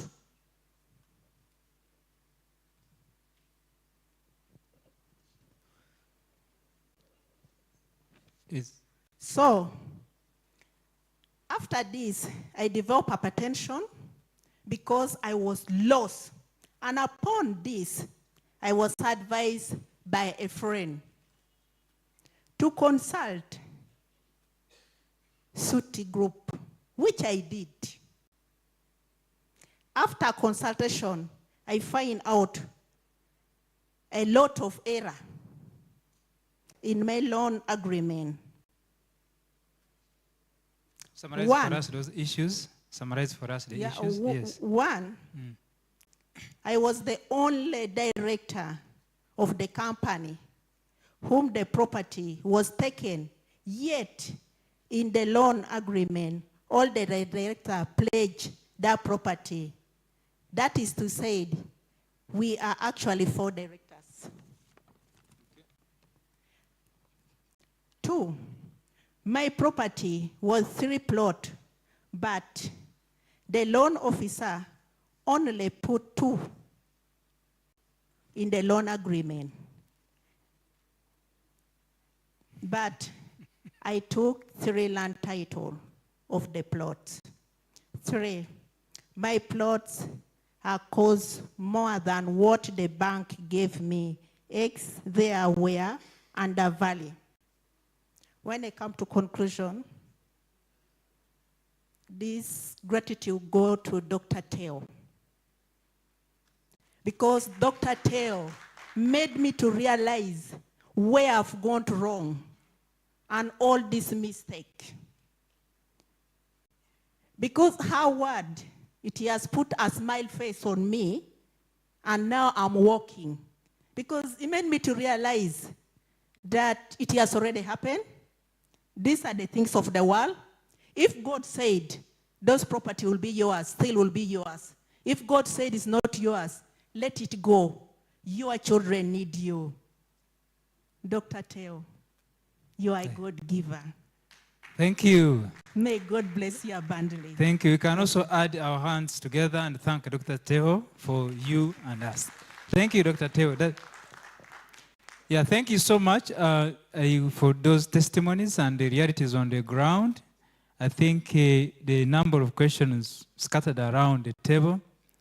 For those of Nshuti, I'm sure you have a team, doctor, which will help you, but I see questions. So may I start with, can I start with Denton's? Where's the other mic? Okay, you can use this one. You start. Okay. Good morning, everyone, once again. I'll give a shot to some of the questions that have been put across. I'll start with the question about the name, Nshuti. It was whether it is Swahili, it is Luganda, it is derived from one of the Ugandan dialects to mean a friend or friendship. And the whole reasoning behind the choice of that one is to keep it Ugandan. As you would appreciate, we don't have a single national language. So other than the official language of instruction, English, so the choice would be to choose one of the local dialects. And the choice of the meaning behind the word is to speak to the fact that the institution comes as a friend to bridge the gap that exists between the players and stakeholders in the sector, whether they are customers, whether they are the institutions themselves, and all sorts of interested stakeholders or parties in the financial services sector. The work of the institution is beyond loans and complaints. It could very well be about how the bank account is being run. It could very well be discussions around unregulated players that have decided to play in the financial services space, regulated and unregulated. So that's the thinking behind the name. It has been put out in the market. It will continue to be tested and reworked, and we'll see how far the universality of what it does gets used. Now, there was also a question around the people involved being bankers, and the proposal or suggestion that non-bankers should also be included. As you'd imagine, the foundation or the immediate need for what the institution is to do is derived primarily generally from the banking space. And at a formative stage or phase, it was found that that would be the best place to start. But as the work evolves and broadens and deepens, there will be need certainly to co-opt people from diverse backgrounds and disciplines, and with different experiences. So rest assured that this will be broadened. The experiences from the farming space, from the traders space, from all sorts of sectors of the economy will be needed.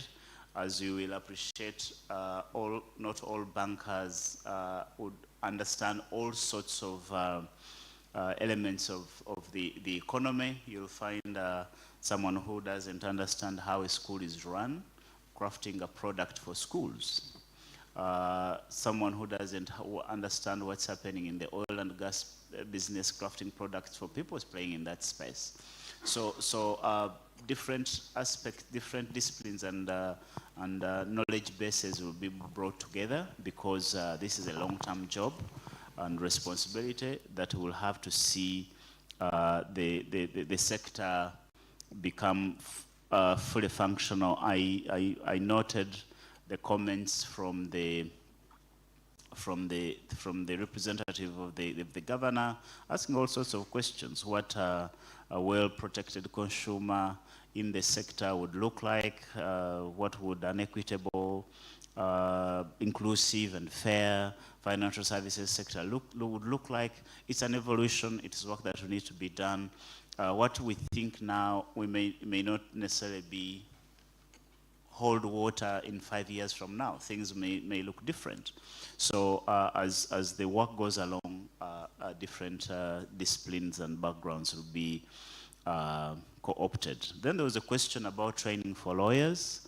Definitely will be, and that's why Denton's also agreed to participate. you will find that for the lawyers in the room, there's this whole idea is that lawyers know everything, and even when we don't, the clients insist that we do. And some of us are not humble enough to really insist that we don't. So we end up making you think like we know what we are doing when we don't, and we end up leading you in a different direction that you shouldn't be going. So part of the work that Nshuti would do is to also help lawyers understand what they are lawyering. You can't lawyer what you don't understand. You can't treat what you don't understand. If it were possible to get some of these doctors to get sick fast so that they know the feeling of a patient, you would find a more human doctor. So the lawyers will definitely develop training for them that enables them to be able to handhold and support our borrowers and people in this space to the level that a lawyer can tell you, please go pay the money. You borrowed, you took other people's money, please go and pay. I am not going to file some silly case to help you out by time. Please go with your money. Or you're really being cheated, you're being, this is unfair, and I think we can help you. So to a given extent, there's work that needs to be done in that space, and Nshuti will definitely work with that and have programs of that nature. The different strata of customers, the mostly informal sector-based customers or rural-based customers, the issues and even their lawyering is different from how you lawyer sophisticated Kampala people. And so developing a certain experience for different areas of support will be done, and that's part of the research work that Nshuti is supposed to be doing. And we have a big research function that brings together all sorts of data and information so that the work that is done is useful. There was a question that was put in Uganda and regarding all these agreements, and I'm lucky that my Uganda wasn't used up too much yesterday, my English, so I'll try to explain the issue in English. First of all, some of the problems come from a sense of desperation. When someone wants money, they throw caution to the wind. Number one. Number two, they tend to think that the person lending them money is their friend. And so the very start of what we are supposed to do is to say, when you're borrowing money, the person is your friend when he's giving you money. When he comes for that money, the story will be different.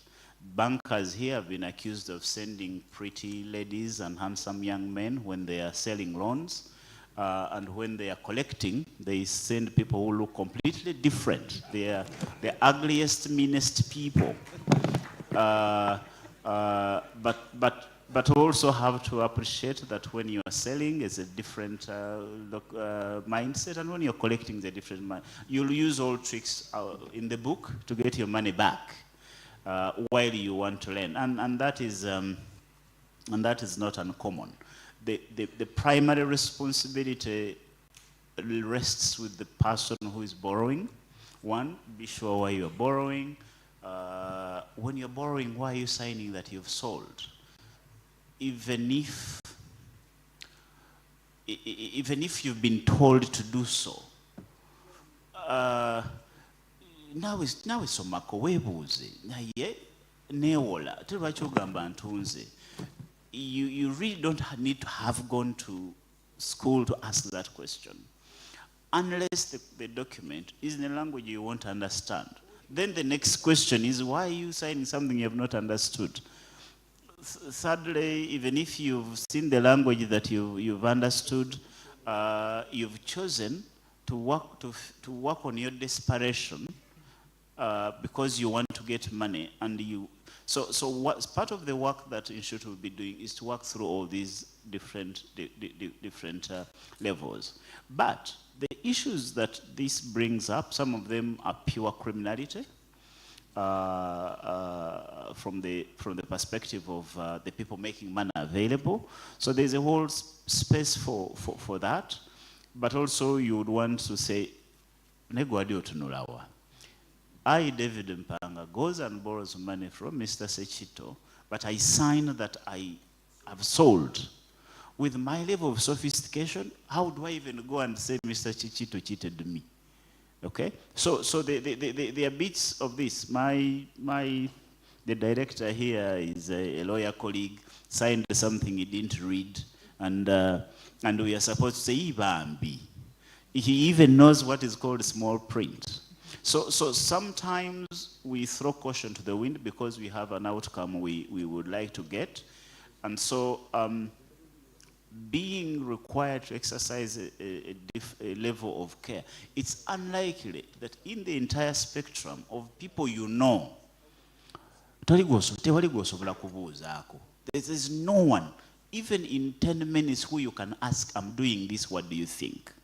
So, there is responsibility on both sides. The policy makers have a responsibility, and this is some of the work we are going to do, to be able to tell the public. We've seen policy makers and the police and so on tell people telling you bring money, you'll put money together, then you'll get so much money at the end. Some of you are old enough to remember circles. I've seen recently something about goats and being said, please be careful as you are joining these groups which are asking you to put money together. Some of the work in this particular point needs to be done by the policymakers and regulators. Just go to the market, don't sign anything that says you're buying when you're borrowing. Okay? Just the warnings that need to come through. But also, just to emphasize, you have a responsibility. You've seen a hole that you know there is a snake, but they've told you this snake is a friend, so put your hand there. Really? Oh, but for me, I was told that it was okay. What were you thinking? So work has to be done in this space.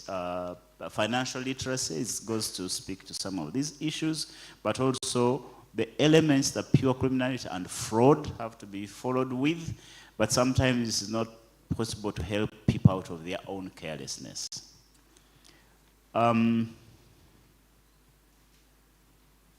I think those are the questions that I picked up that I could answer, yeah. But I'll defer to the panel here. Thank you. I want to address one issue raised by Mr. Sekto on the scope of this intervention. It's not limited to banks or banking. There's a difference between banks and banking. But anyway, it's broad enough. In fact, I was looking at the MOU, and the first objective in our MOU is to support and partner with the Nshuti, with the ministry, to enable the implementation of the National Financial Inclusion Strategy, which is really a very broad strategy and encompasses the entire financial sector, including, if Mr. Kagwa's problem was still valid, would refer him to Nshuti. Definitely the tier 4 area is very problematic. Mr. Secretary, we know it. The minister recently issued a regulation guiding the conduct of lending. But we know that there are still some bad apples in the sector who don't comply. And use of national IDs as collateral, sales agreements as collateral, and a couple of other things are part of the restrictions that are in that regulation. So the scope is broad. It goes beyond banking. It goes beyond banks. It encompasses the entire financial sector, subject to capacity. I know that Nshuti can only do as much, But we hope that with all of you and all the partners, we'll be able to increase our capacity to render services to the public. I thank you. Yeah, thank you. Yes, Doctor, do you have, because yes, is there some questions that we could answer quickly, then we diverted from the whole. When the elephants speak, then the squirrels just keep quiet. They go down. Unless there is any question Okay. that wasn't answered properly. Director, do you have anything? And the birthday boy? Everybody for coming here and for believing that there is a solution to some of the problems that we experience when we consume financial services. And there's a big uphill task for Nshuti, and Mr. Mpanga said that when you are borrowing, you should be there to read these things carefully. And if you are borrowing and you shouldn't sign a sales agreement, the reality is different from that. And if you ask any borrower, however sophisticated they are, and they are desperate for money, the only thing they ask is, where should I sign? That is true. And a lot of people have fallen into this pitfall because they say, where should I sign? They want the money. And a lot of people go to money lenders because it's simple. You don't have to walk there. I don't know how many times that lady walked to a financial institution. The money lender will say within 24 hours you receive your money. And it could be even one hour. You bring the title and I give you the money. You have an urgent problem, you take. Yes, you take. But the consequences are dire. So I don't know how we are going to do this. There is need for more education of the people on what's going to happen. And also the borrowers, you need to be honest. Because a lot of borrowers in Uganda, they don't know that they are borrowing. They said, lend me money when they are not at all sure that they are going to pay back, but they want to be lent money. At the end of the day, they default. And all these things start. They run to Nshuti to help. They are taking my property, they are taking this. But in the first place, they wanted money to solve a problem. They were not borrowing, though they signed these contracts. So it's something that we need to help, I think, Nshuti to give our people more financial literacy so that they can understand some of these things. There are some government programs which are helping people, and I really urge you to take advantage of them if you're there. Some of you may not benefit, but like the PDM, there is money for people which is not very stressful. If you really have some business, you can take PDM. Before I worked with Muntua Wansi, I didn't know that if you're borrowing 100,000, someone can borrow 100,000, and it's what he or she wants in our capital. I didn't know, but people borrow these small amounts, and it helps their businesses and their livelihoods. Even as civil servants, before we are paid, you may not have money for groceries for 2 weeks. So you go to a financial institution and borrow 200,000. So these small monies are also important. That's why PDM, I don't want people to overlook it. Know how this is got, and you can access this money. Less stress. You won't find these kanyamas coming for you, because those ones government doesn't use them. You will pay. And I think a Myoga is also there for those talent groups. And for it, it's a bit more. Go there, learn how to borrow, and know that when you are borrowing, you must pay back. Thank you. Thank you. So, Yusuf, just a minute. I don't want, thank you, Mr. Kagwa. I had earlier on wanted to remind you about a very bad joke you administered to me and some of my friends. And say, I was on a flight with this man, and there was evidence that a plane could have crashed. And this is a true story. So as people are panicking and praying and all that, this gentleman pulled out the air ticket and he gave me, have you read the back of the ticket? Do you know, do you know your entitlements or your family when you crash? I don't know how many of you have read the privileges that you that air ticket entitles you to in case something goes wrong on the flight. But Mr. Mpanga, we really read these things, even though they are very important. But I think the message is clear. Try as much as possible to read these documents. But also, I think with the help of Mr. Kagwa, I want you to hear this. I think we are going to work with Nshuti and other partners to prepare a communique or a document or an advisory which the minister or the PS can put in the media to warn the public about some of these hazardous practices that some of you have expressed. I am open to further advice from my brother Mpanga, if that is okay. I'm sure it's something that could help. So we will work with Dr. Teo and other partners to put together some of these common, I don't know, what do you call them? Common mistakes, common challenges that borrowers face.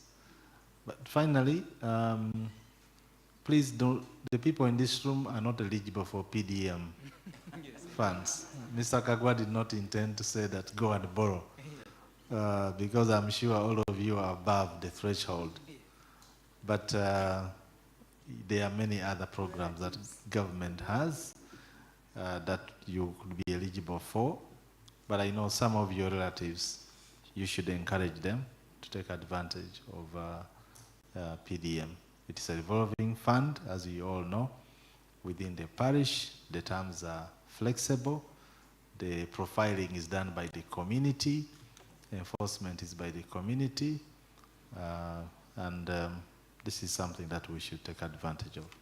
Thank you very much. Thank you so much for those clarifications. And I think I'm wondering whether the CEO, Mr. Stephen Asimu, has something to say, but we are going to have a presentation. We diverted a bit from the program because we wanted some issues to be raised when they are around. So we are going back to the program, and yeah, I'm told today is your birthday, so I'm sure you are going to also raise issues that reflect your birthday today. We'll sing the birthday a day after. Thank you. Thank you, Mr. MC. I don't know whether you were bitten for Lugambo, but thank you for the kind words. Just quickly, first, congratulations to my sister and to the panelists. I represent the Private Sector Foundation Uganda, PSFU, and Mr. Sekito, although he said he doesn't speak a lot of English, he's one of the best English practitioners. He's a board member at PSFU representing traders. But I'll be quick to the point. Number one, we have a common saying that necessity is the mother of invention. So for a long time, you have all these financial institutions, lenders, etc. But in the middle there lies a challenge of who protects the borrower. And I am a son of a banker. My father was one of the pioneer bankers in the early 60s. And so we grew up in our home outside the the banks, people would come home for redress. So our home was, you would think they are visitors who have come for social issues, but they had actually come for help. So I've grown up with this thing, but just quickly to tell you that I've also been a victim of a lender. I was an avid borrower in my other life. So I would borrow from a guy of 15%, then I would pay the guy of 10, then I borrow from 10 to pay, and then I get one of 5. Business can be very daunting, you guys. It is a serious matter. There's a thin line between a deal and a tender, and sometimes you take desperate measures. But like my sister said, sometimes there are hazards that come. An accident, a problem. So I've lost property. I know what it is. However, that does not take away the place of discipline. That also does not take away for the place of redress. I've been to financial institutions where you have a Kanyama as your relationship manager. But I've also been in a place where the bank has very good people who literally give you anesthesia and say, okay, you are supposed to pay on the first, but I'll give you a window, but look for the money. And they handhold you. So I think in this room, there are 2 things that we should manage. Empathy, discipline, but also knowing your rights, like the learned brother, Mr. Mpanga said, and Mr. Kwapus. So to bridge that gap, for us, the Nshuti is our member. He's a member of the private sector. And our responsibility is to be a bridge between both government, but also within the private sector, to create an enabling environment so that there is life after borrowing. But secondly, Mr. Gwapus mentioned something very important. He said there is a lot of ignorance on the part of some of these off-takers.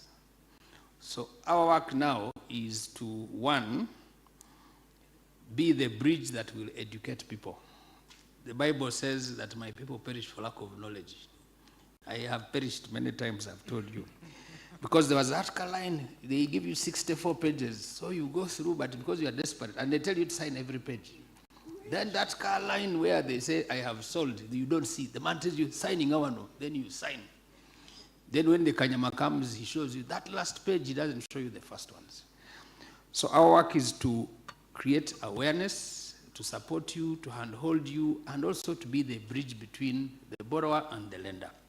So we are going to open a desk where we shall say, if you have a complaint, then we do some traffic officers. We direct you to the people who should help. Number 2, we are going to do a lot of training. We are going to do a lot of clinics. We are going to do a lot of sharing information, some of these anonymous people. But finally, we want to create a movement of awareness, and not a movement with a small m, not this other one of Katonga, of ensuring that how do we reduce the problems and engage especially the vulnerable people. I'll just conclude with the last one. I don't know how many of you know this, but for us who deal with a lot of business people, there is a place in town where they say they give you a loan for 6 hours. 6 hours. They give you money at 6, and you are supposed to pay back at midday. That's the fastest loan portfolio globally. In fact, we should join the Guinness Book of Records. 6 hours in this town. And they give you a 1-pager. But businesses have thrived. The cost of borrowing is really heavy against the background of security. So at PSFU, working with government, we are trying to bring in instruments like GROW, generating opportunities for women. I know there are complaints about it, but the point is that that loan is so popular that for the first time, demand is bigger than supply. And we are trying to suggest through government that can we get a big basket? If you can put 2 trillion shillings, we would get rid of those 6-hour loans down in some places. So through Nshuti, and thank you for this, again, awareness, necessity, the need to work, and government is here all of the government has been seated here. We are going to see how do we grow cost, access, but also to remove the heavy insurance that is going to come with it. And then ensure that we create an enabling environment that makes our business people thrive. So thank you very much, and God bless you. Thank you so much. Thank you. You can see the freshness in you. And when I say happy birthday, I think I'm very correct. Thank you so much. Now, ladies and gentlemen, behind schedule, we just modified the program a bit, but we have like 1 or 2 items that are remaining, and then we could go to the next thing. So there are questions that have not been answered. I think the address we should be given, the next presentation coming is going to give us the address of Nshuti. So that question was left deliberately because the presentation coming is going to give us that address. And at this point in time, may I invite Andrew to come and give us a presentation. But while he comes, I think I would request you if you could just stand up a bit, ladies and gentlemen. Stand up a bit. Just stand up a bit. You can decide to stretch your hand.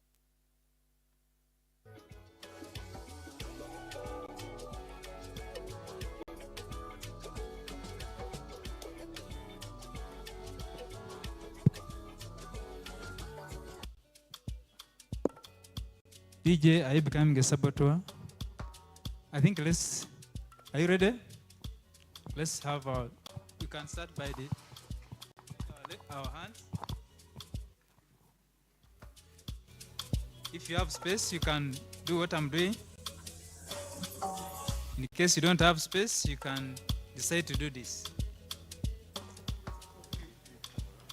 Okay, thank you so much. We can resume our seats, and then we welcome Doug Andrew to this session. Is very important, and I think we felt everybody should be able to listen to it because it's very, very important for us. Andrew, you're most welcome. Thank you.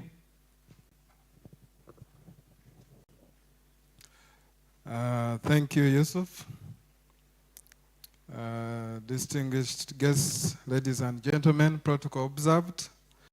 I'll be presenting the technical and operational framework of Nshuti, NFC-SC, the Financial Ombudsman Center.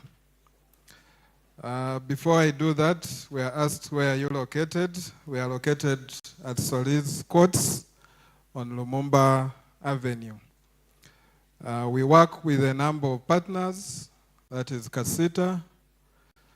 We'll be having desks at some of their locations to be able to execute our duties. We also work with women groups, circles, to be able to reach out to many of the customers. That's why you are able to hear some of the stories from the questions and the testimonies that members were sharing. And like Director Simwe has just said, there will also be a desk at the Private Sector Foundation for us to be able to receive complaints and be able to attend to customer issues. So we'll be having a robust framework in which to support customers across the country. I will not go through who we are because you have heard it from our director, Dr. Teo Sekito. She gave us a brief about that. Our services, we have also touched that, mainly complaint handling, financial advisory, and literacy. That is very key for us to be able to deliver an empowered and informed customer. From some of the testimonies you have heard, from the speech from the Deputy Governor, you heard financial literacy is very important. Policy research and advocacy, we intend to do that to be able to inform policy reforms and regulations, including money lenders, like you have said.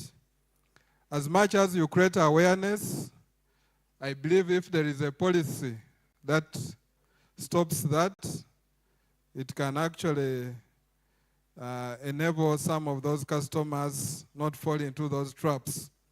And we have a number of digital platforms,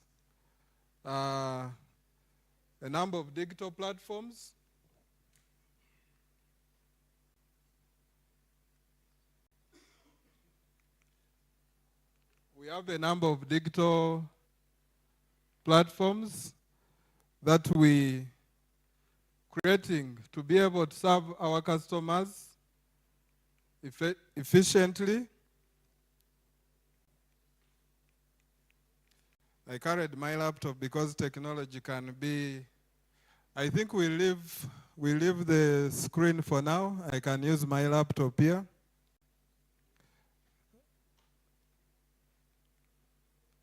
Yeah, so we have a number of digital channels to be able to serve our customers efficiently. And that will also come to it during the presentation.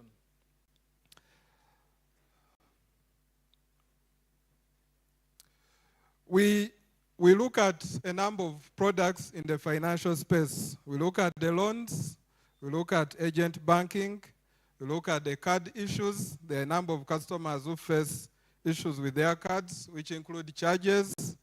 Some of you, for those who are digital enough, you subscribe to products that you are not aware of, and you just see charges going off your cards, and you don't know where to complain to. We can also help that, including financial institutions who have given you cards, and you do not know the exact charges. We can advise you, as much as there are a number of documents that financial institutions provide for you to read, some customers do not actually read them. Insurance disputes, that has been talked about, will also guide customers in that space. And we are doing all this in collaboration with a number of partners. I'll come to the partners later. There are other credit services, bank account issues. You open an account and you do not know the charges that pass on those accounts. Already there was somebody who mentioned about the conduct of the institutions. That also will work jointly with those institutions to ensure that those issues are aligned, sometimes from the institution side and sometimes from the customers, to create awareness about the various issues. Savings products complaints. There are so many products. We sign up to these products, but we actually don't know what is entailed there, including the charges.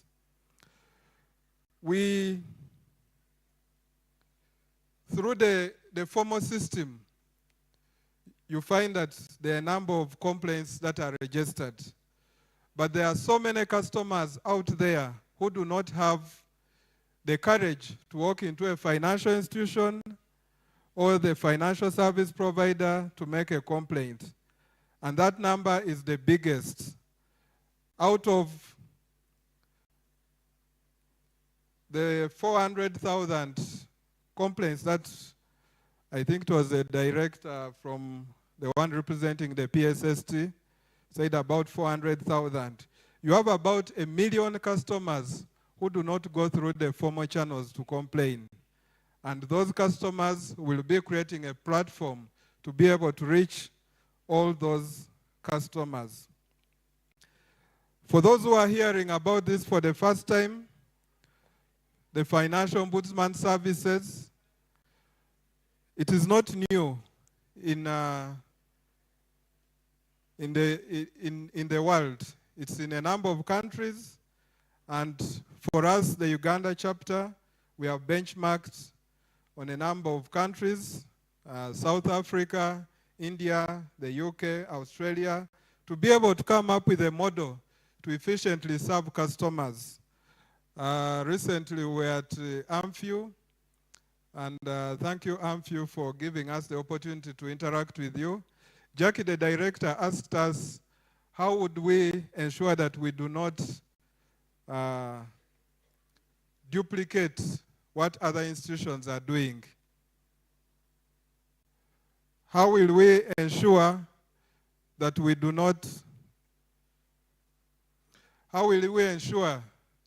not conflict with other institutions? And our response to her was simple. We are working jointly with institutions like AMFU, with institutions like UBA, with institutions like Cooperative Alliance. We are working with all of them to ensure that we have a harmonized, including the Insurance Regulatory Authority, Uganda Benefit Realization.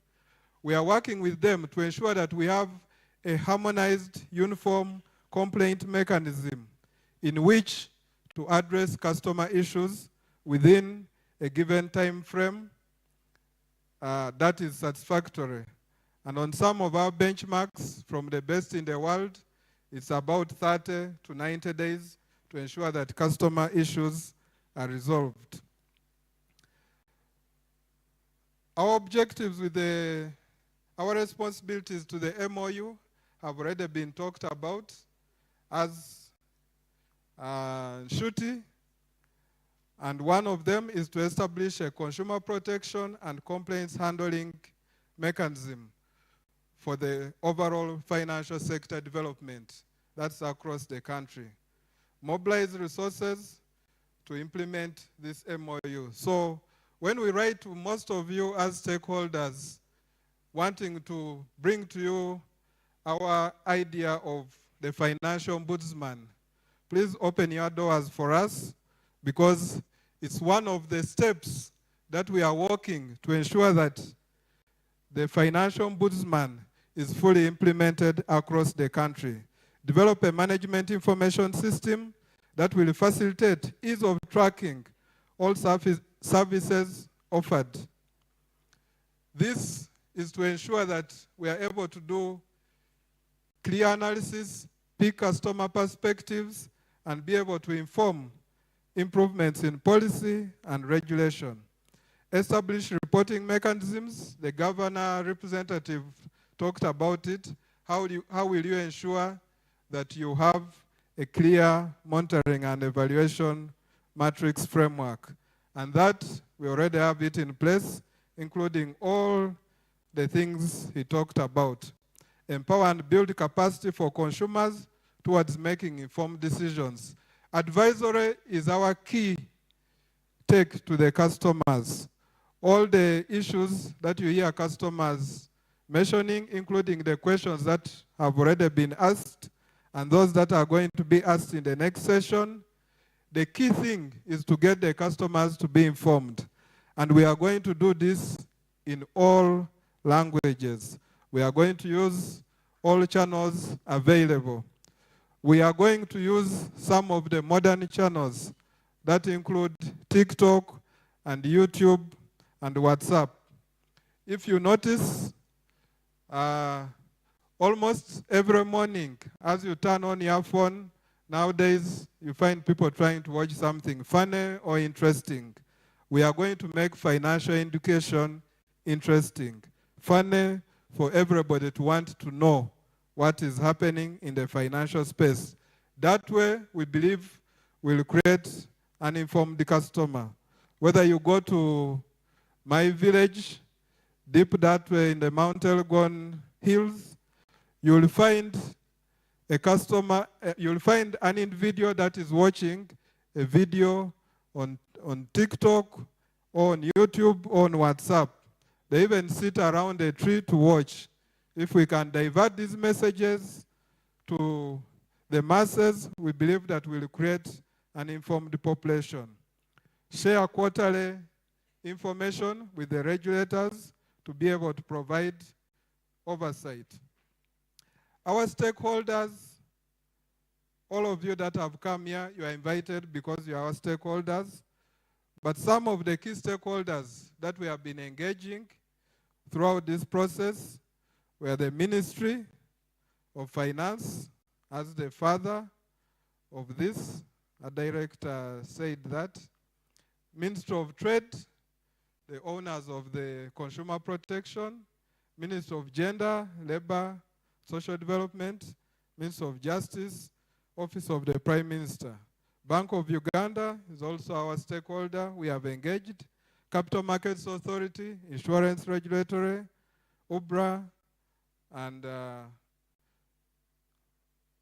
development partners. We have been engaging most of the development partners, the financial service providers, the fintechs, the SACCOs, the telecos, all those because they provide financial services. Civil society and legal aid. Someone who asked about whether we'll be able to channel some of our advisory to the lawyers. Yes, we already factored in the legal fraternity as our partners.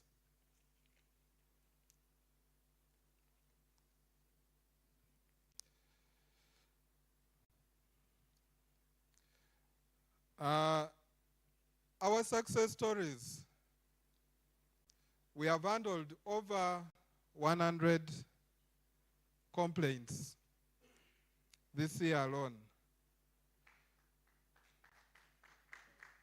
We have been in operation. You are seeing us for the first time because we are operating on a low key, call it a low key. But we have been in operation since Feb 2024. We thought it wise that to be able to drive this project nationally, we needed to engage with government. And so we started engaging with government, and thanks to God, 2025, in June, we signed the MOU, and today is a blessing to all of us, not just us at NFCSC Nshuti, but also you, the customers and the partners, and even the financial service providers, because you want to make better profits, and you also want to contribute the well-being of the economy. So in partnering with us, this, we believe, will achieve that dream. We have recently, there are a number of testimonies that have been given, but I'll tell you, recently I was handling a customer. Other than being a tech person, I've also been on the business side. But recently I was handling a customer who borrowed 200, he requested for 250 million. He didn't know that they gave him 350 million. He paid this loan for 3 years. He thought the loan had reduced. He had paid about 400 million, and his loan was restructured for 10 years. I told him, based on your business, you will never pay this loan. And his property was going for sale. So we had to intervene with the financial institution to see how to help this customer. One, when we realized that it's the customer who didn't do their work, we negotiate like, we intervene in a remorseful way.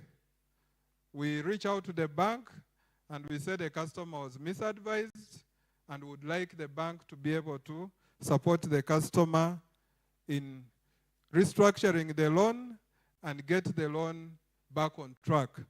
Actually, some of the customers are not really bitter with these banks. When you tell them, after doing all this, do you want to leave the bank or the financial institution, microfinance? They tell you, no, I want to stay. One, like one of the customers said, their father is the same. So I think they don't want to jump from one bank to the other.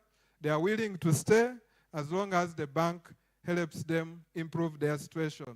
So with that, I believe that if we work with the financial institutions and the customers, we'll effectively deliver solutions that don't put these customers in insane positions. You had the testimony where she said that it caused her pressure, hypertension. Some people even die. Let us not drive the customers to that point. NFCSC, the financial ombudsman, is coming in to bring the customers back to life. We are taking them off life support to be able to get out and smile and run their businesses and their livelihoods in a happy way. Our institution setup, right now, we have not yet gone to the regions, but one of our rollout to the regions is going to be working through stakeholders. The stakeholders will be local government. Local government at least has offices everywhere across the country. We'll set up desks there. We will train people in those areas to be able to attend to advisory services to customers. So we'll be able to train people to be at those desks to attend to customer issues, and where they need to refer them, they will refer them to the nearest centers where there is further support. So the first step for addressing the customer issues is going to be advisory and education to show you where the challenge is. Now, because, again, Madam Jackie asked us, you guys are likely to be the biggest employers. We don't want to be the biggest employers. We want to work with partners across the country. Want to work with partners across the country to be able to drive financial literacy, and where there is need for resolution of the issues, escalation, they are escalated to the nearest centers where our offices will be set.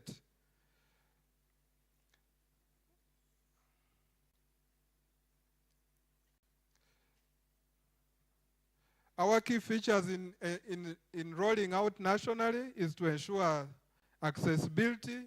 Everybody is able to access.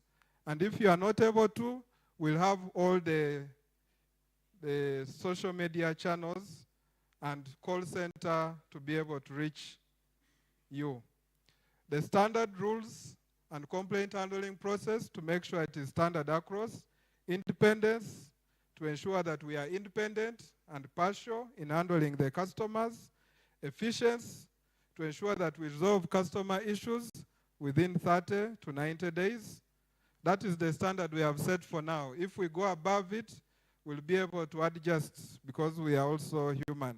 Transparency, like the governor said, to be able to publish reports on the customer complaints, to be able to show how many have been resolved and how many are pending, and engaging stakeholders, to be able to engage our stakeholders to support us. I can assure you even financial institutions will be supporting us to drive financial literacy because they also want informed customers. So our channels are Facebook, we are on Twitter. Actually, as we talk today, this event is being streamed live on YouTube. We will also be having a toll-free line. We are on WhatsApp. We are on TikTok. We will be engaging customers in workshops, forums, to be able to educate them. So we'll also be holding outreach forums. We'll also have a podcast where we have members from within the different communities, the stakeholders, to be able to share their ideas. We'll not only wait for a day like this to share, but through the various channels. We have YouTube. It will be live every day. And as long as we are not, will not encourage rude language in our testimonies on these channels, but we'll encourage customers to share their testimonies for us to put on the online channels for other customers to learn, because that's the only way you can learn.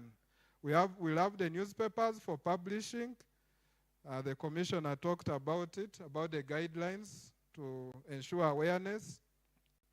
We'll also have TV, we'll have radio, and we'll also have corporate social responsibility, where we go out in the community and we'll partner with most of you, where we go out in the community to ensure that that information, advisory, education, reaches out to these customers. Expected impact from all this is increased customer confidence, higher resolution rates of disputes, policy change informed by consumer data, and reduced financial harm nationwide. Our call to all of you is to partner with us to deliver an empowered and informed customer. Use our channels to voice your concerns, and we will support you. And to the financial service providers, support us effectively to roll out the financial ombudsman, and to government to work with us in this journey. It's a 5-year journey. We have signed the MOU. We continue asking government to work with us. Thank you very much for listening to me. Thank you. Thank you so much, Andrew, for that detailed presentation. I hope now you get the whole picture of what Nshuti is all about. And we just have a short kind of a video to lead us into the next final occasion.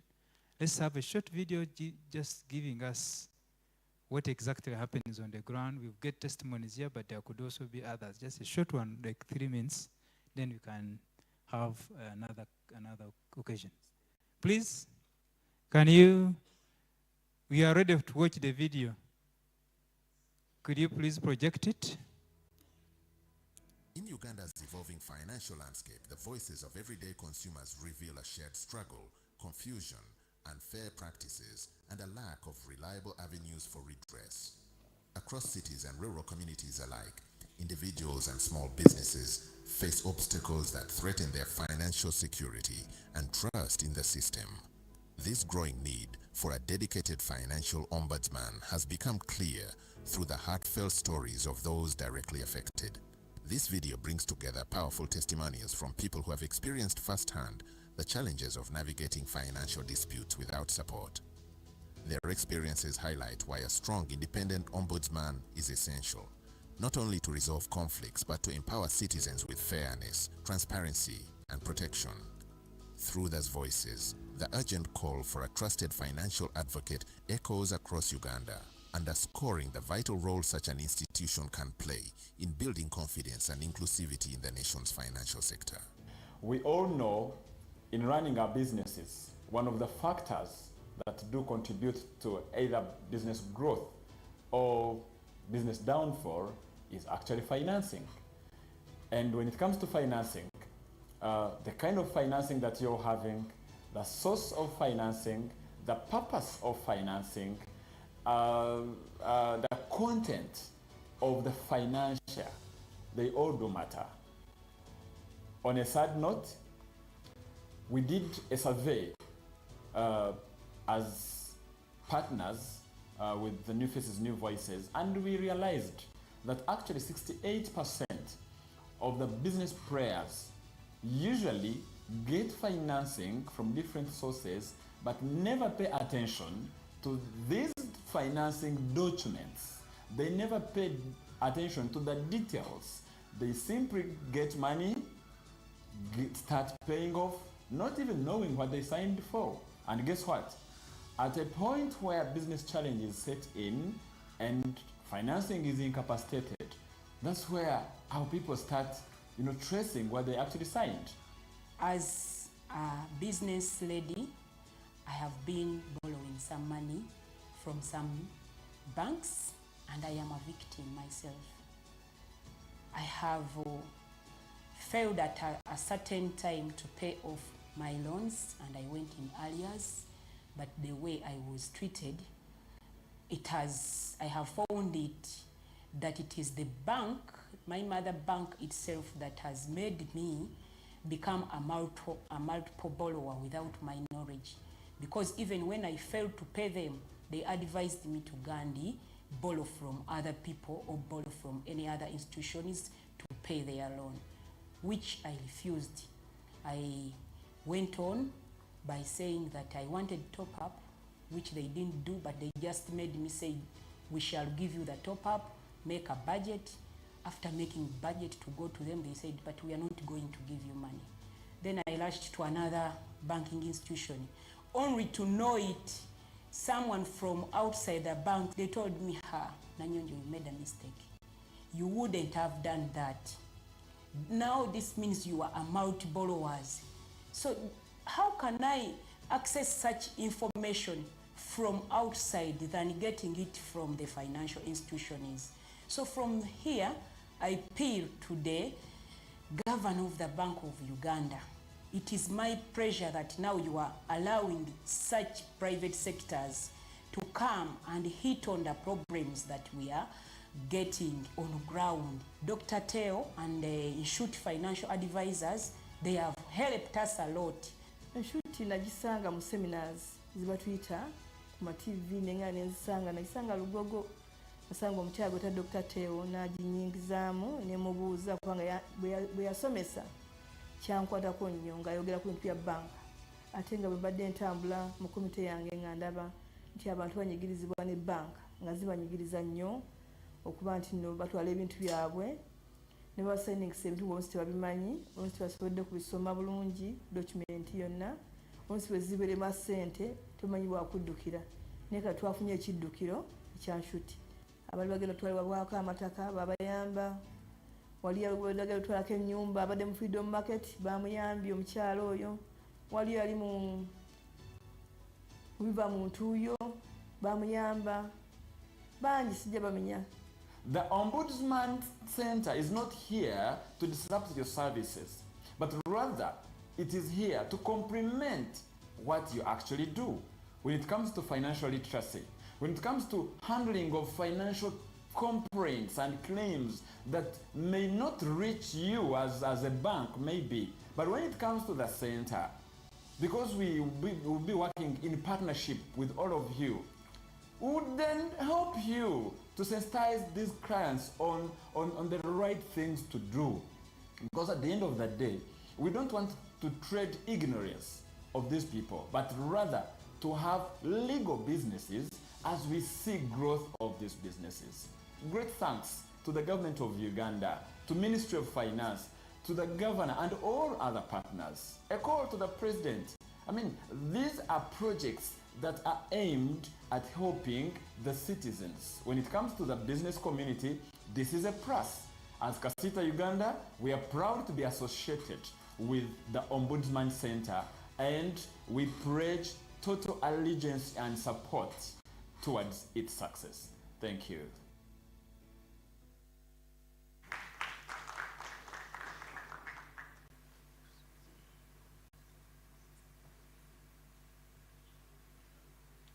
Yeah, thank you so much for that video. I think the testimonies speak for themselves. Before I proceed on the next program, we have like one or two which are remaining, then we could be able to get off. But allow me to recognize the arrival of Commissioner Kalegazake from Ministry of Trade, Industry and Cooperatives. I think he's with us. You're most welcome, sir. We have only one item, which is the one or two items that are remaining. We would like to hear from the partners to give us some insights on how building trust in finance. And in this way, we are going to request the following in this order to give us their views on how they can react to that. Association of Microfinance Institutions, we would like to have Susan, you available could speak to that. FSDU will also be able to speak on the same topic, as well as Insurance Regulatory Authority, Madam Shiba Dungu, will do that. Because of time and looking, we are not going to set up the panel shape, but I know you'll be able to speak from wherever you are, then the issues will be grasped, and then from there we'll go into the closing remarks. After the closing remarks, we'll go and Dr. Teho and the commissioner are prepared for us something to quench the hunger. So, but for now, let me invite Susan from Association of Microfinance Institutions to speak to this topic of building trust in finance. Where is Susan? Would you like to speak from there or come here? Oh. Where is my other mic?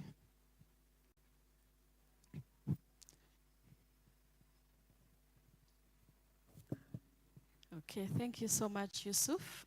Good afternoon, ladies and gentlemen.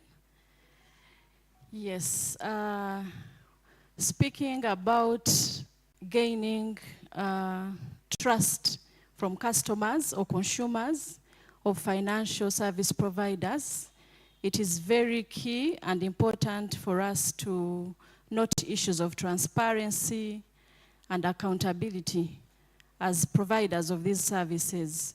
So when we talk about transparency, we are talking about issues to do with being clear and being open when offering our services in terms of the costs and fees, terms and conditions which need to be clearly communicated to the customer, such that before they append their signature, they know what they are taking on.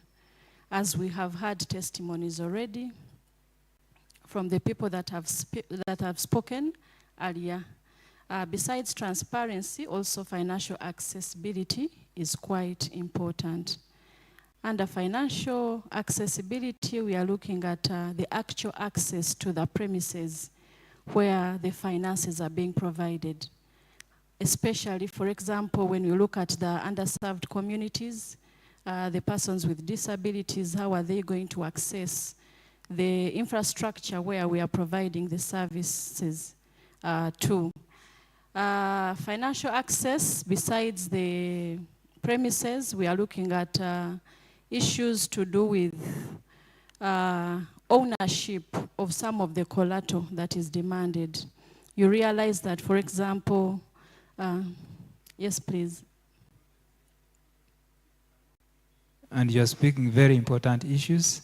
So we would request that you stand up, then they could be able to. Okay, apologies. Is this much better? Okay, sorry about that. Yes, I was talking about the issue of financial accessibility, which is very key if we want to, or if we have to gain trust from our customers. In terms of how they are going to access the buildings that we are providing the services from, in terms of the other documentation that is required. For example, you realize that when we are talking about the women and some sectors within the rural communities, ownership of property or collateral is very key. And so once we hike that, it may not enable us to capture a wider scope of the targeted population or community that we are serving. I also want to touch on the issue of complaints resolution.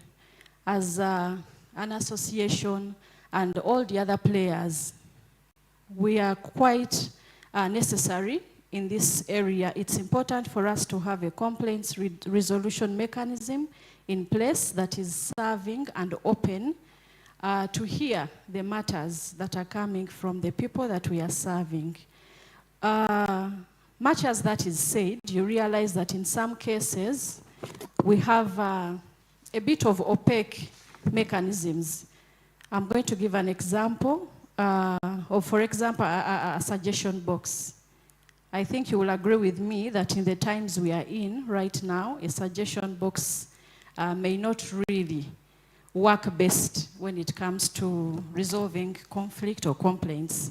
So we are saying that let us get into mechanisms that are going to actually address the needs of a customer, considering the turnaround time it's going to take us to receive a complaint up to the time when a resolution is going to be passed. So collaboration is very key in this regard. There's no individual institution that is going to stand alone to solve, especially the matters that we've been hearing a few minutes ago. So that is why collaboration, stakeholder engagement is quite key for us to be able to attend to such issues. So in summary, we acknowledge the complaints are existing, but there is need to work together to ensure that the person we are serving is satisfied with what we have on the table for them. Thank you. Thank you so much, Susan, for being brief. And I'm very sure that FSD Jack is going to be more precise. It would be better that you make your preciseness on that podium, because it seems these camera people are choosing more of hiding you in the crowd. So kindly move to the podium, and then we could be able to, I'm very sure FSD are always very brief and precise and straight to the point. So can I have my mic? Yes. She's there, okay?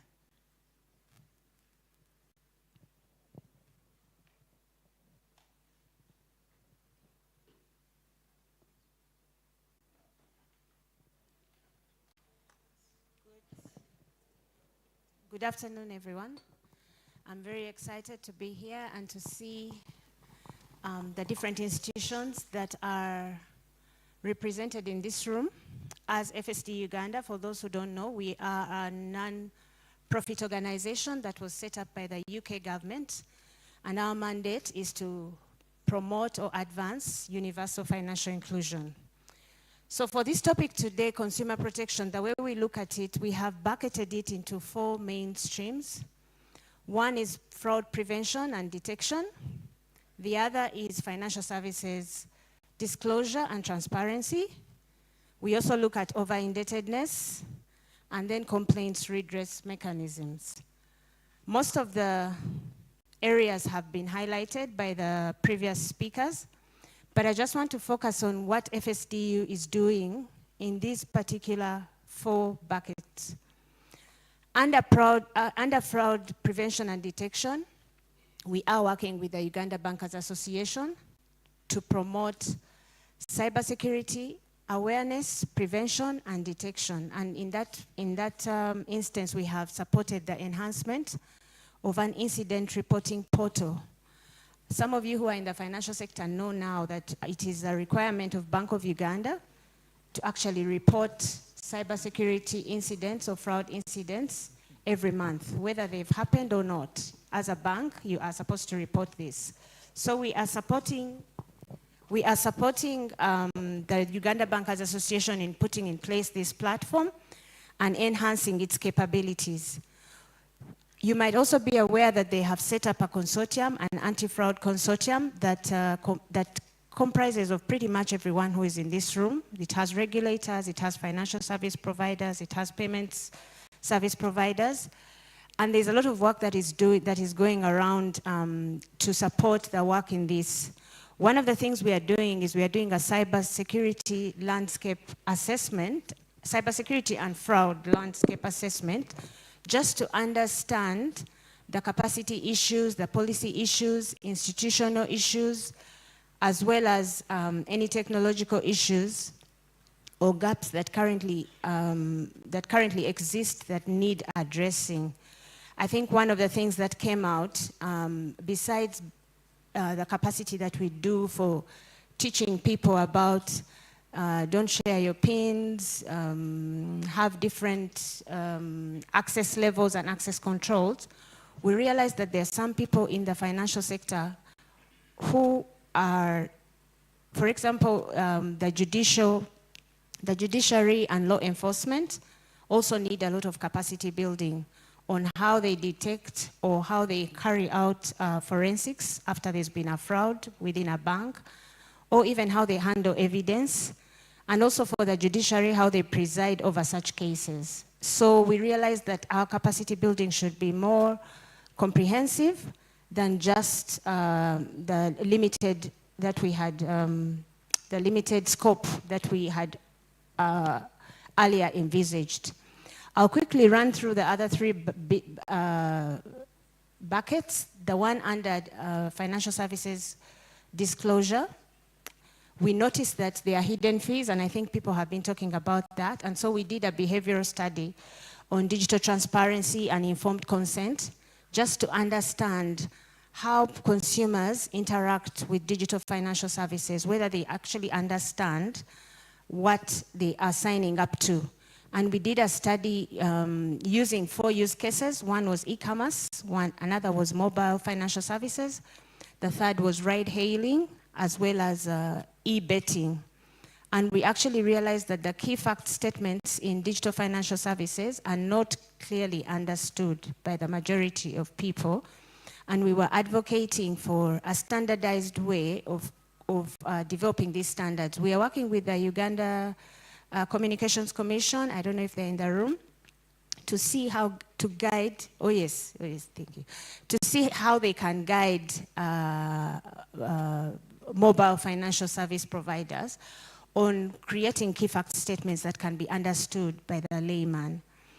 On the issue of over-indebtedness, we are working with the Bank of Uganda again and the Credit Reference Bureau Association, and we are working on a platform that is going to allow credit information sharing across the industry. Most of you may know that before it was only banks that were allowed to report credit information, but now this has opened up to include other credit providers, non-traditional credit providers, that could include leasing companies, big store providers, landlords, real estate providers. They'll all be able to provide credit information. So we feel that if you have a holistic view of a customer's ability to pay, then we will have less problems with over-indebtedness. But over and above this, we also feel that there has to be a lot of empowerment and education, as has been spoken by the earlier speakers. Lastly, on complaints redress mechanisms, we are working with Bank of Uganda again to put in place, to support supervisory technology. And here we are addressing the issue of pushing for data-driven supervision. So we want to have a system in place where customers can actually have direct portals where they share their complaints. And once these complaints are consolidated, we are hoping to use high-tech data analytics to be able to understand what are those complaints that customers usually have, what are their pain points, how can we address them, and hopefully this can feed into ongoing policy.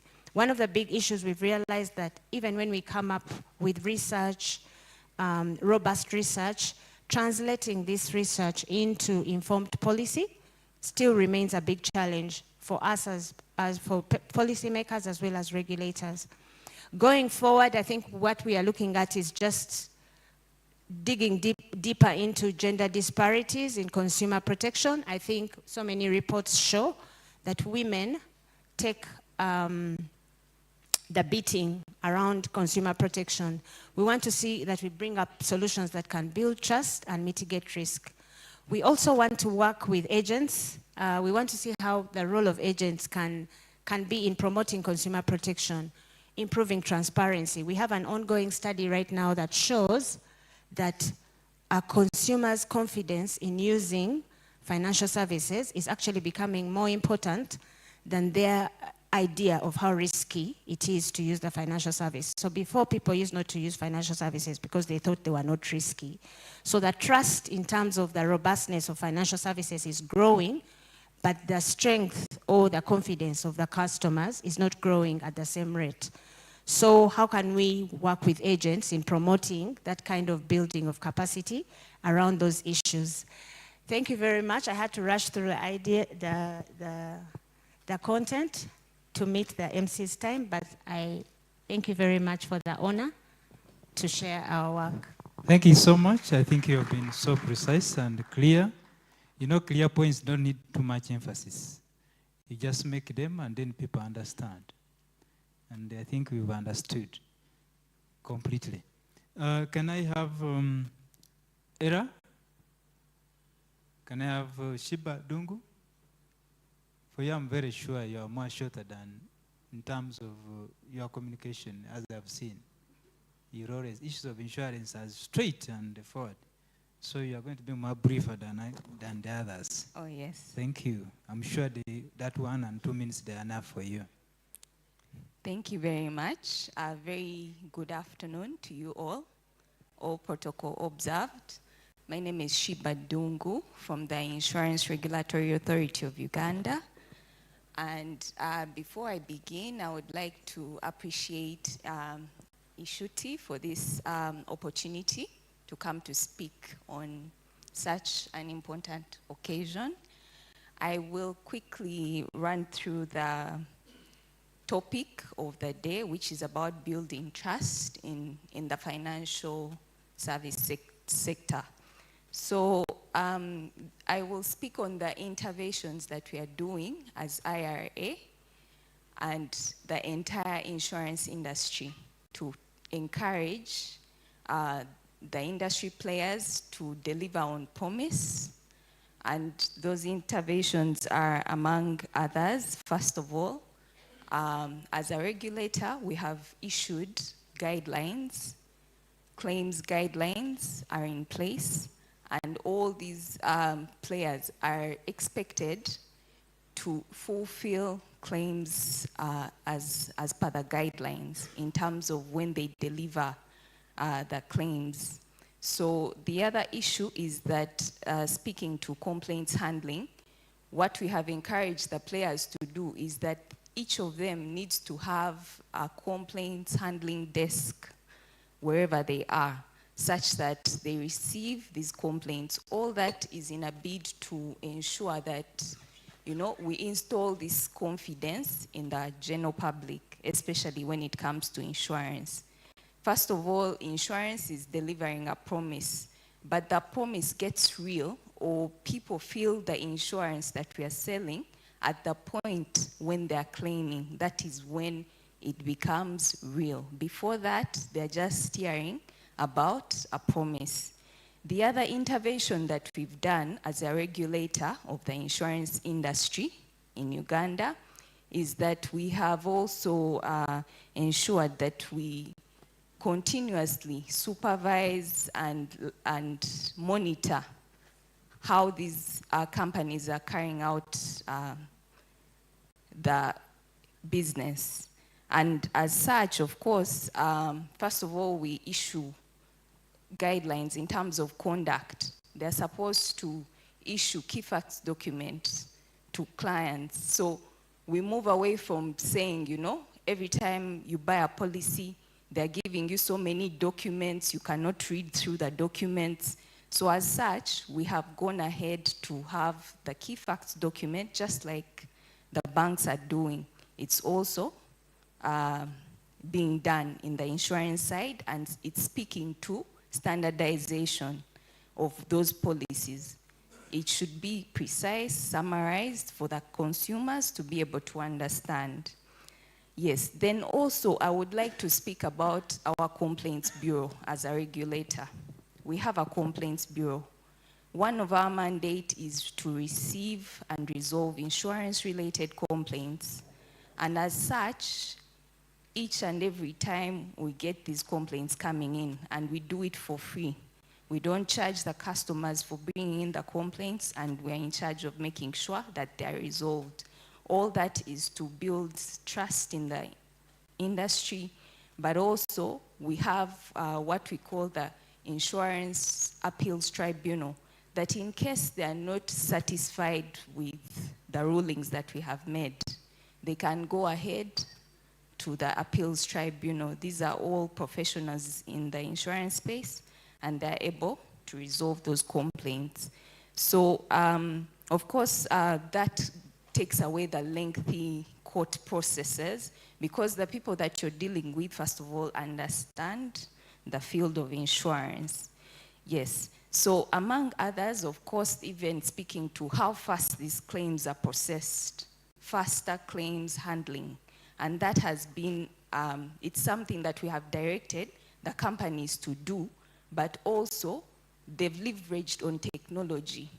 Right now, for you to log your complaint or to ask for a claim, you don't need to walk to the insurance premises. You can easily just you know. You can easily just log your claim with the digital channels and they're able to process them. Then lastly, I will speak on consumer education. Of course, that's the beginning point. We need to inform the general public on how these services of ours work. So as a regulator, we have spearheaded this movement. We are going out there in the communities, we're educating the public, but also we are directing the players that before you sell this policy, make sure that the consumer understands what you're going to sell before they sign on a policy. So those are some of the interventions that we have made. And I would also like to note that as a regulator, as the Insurance Regulatory Authority of Uganda, we are very ready to work with Nshuti to drive this agenda, and we will be there to support with the joint engagements, and whenever we're called upon, we'll be there. Thank you very much. Thank you so much. And I think we moving in, just let's, before I invite a commissioner to take on the podium, I just want to recognize, I think, the presence of Bishop Yasin Seguya, the voice for the faith-based organization. I'm told you have missed us. You are most welcome. Thank you so much. Can I invite the commissioner to take a seat in front, sit next to Dr. Teo. Now, as I invite another regulator to sum up, UCC, Mr. Chizito, just in 1 minute, you could be able to, regulators just see order and issues go. So, and orders are not supposed to be too long. Thank you so much.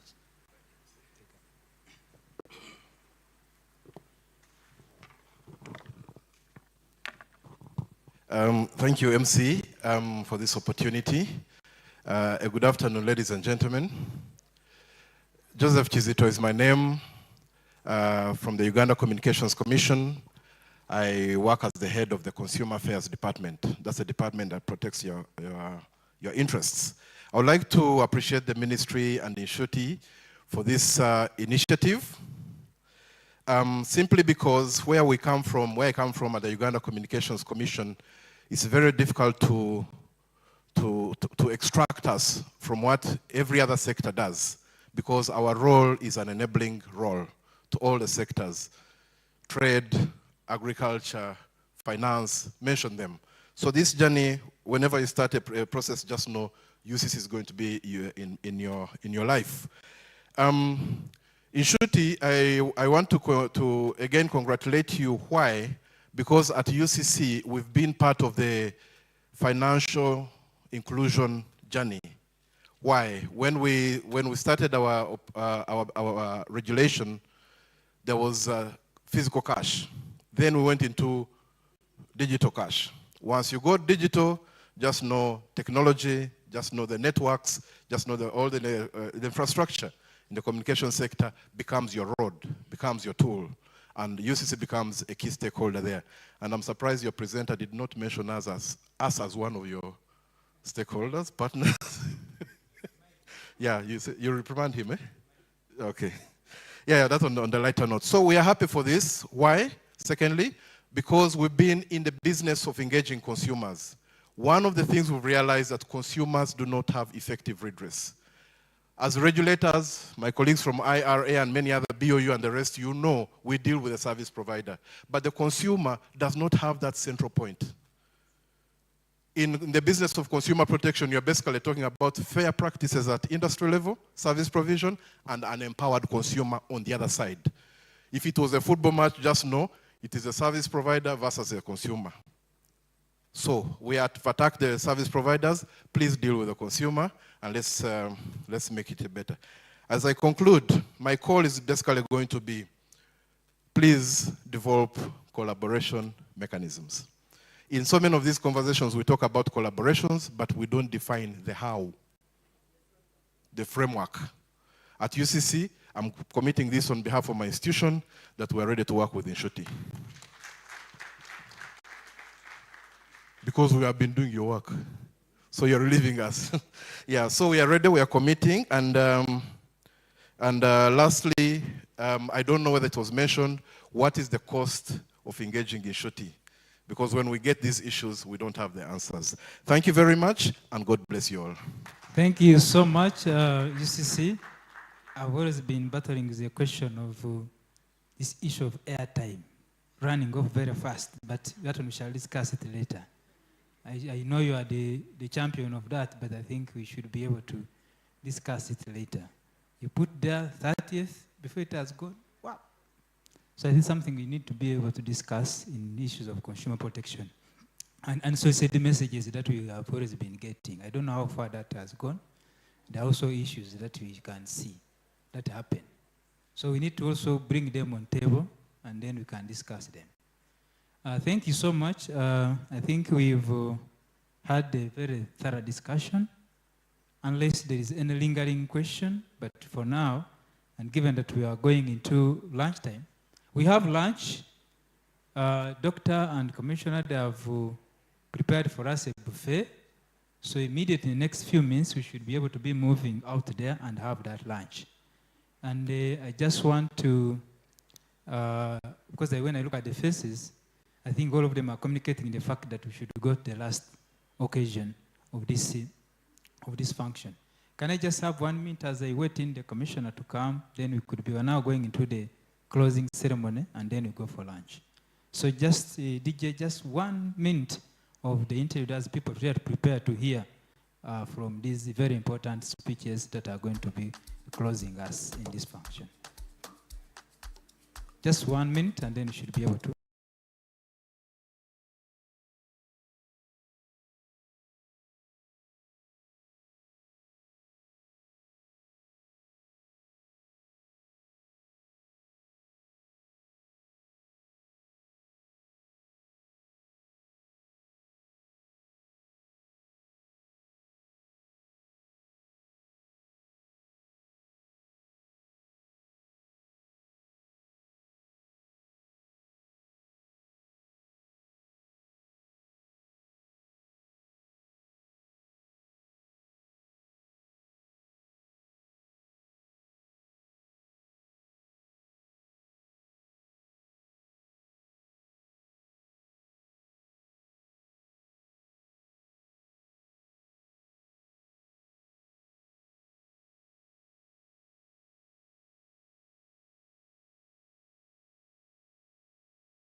Thank you for that.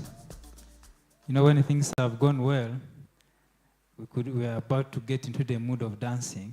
And with so many promises now of support that are coming to Nshuti, I think Doctor should be beaming with a lot of happiness now that he has got partners and all around supporters. We're running out of time, and we're running towards lunch.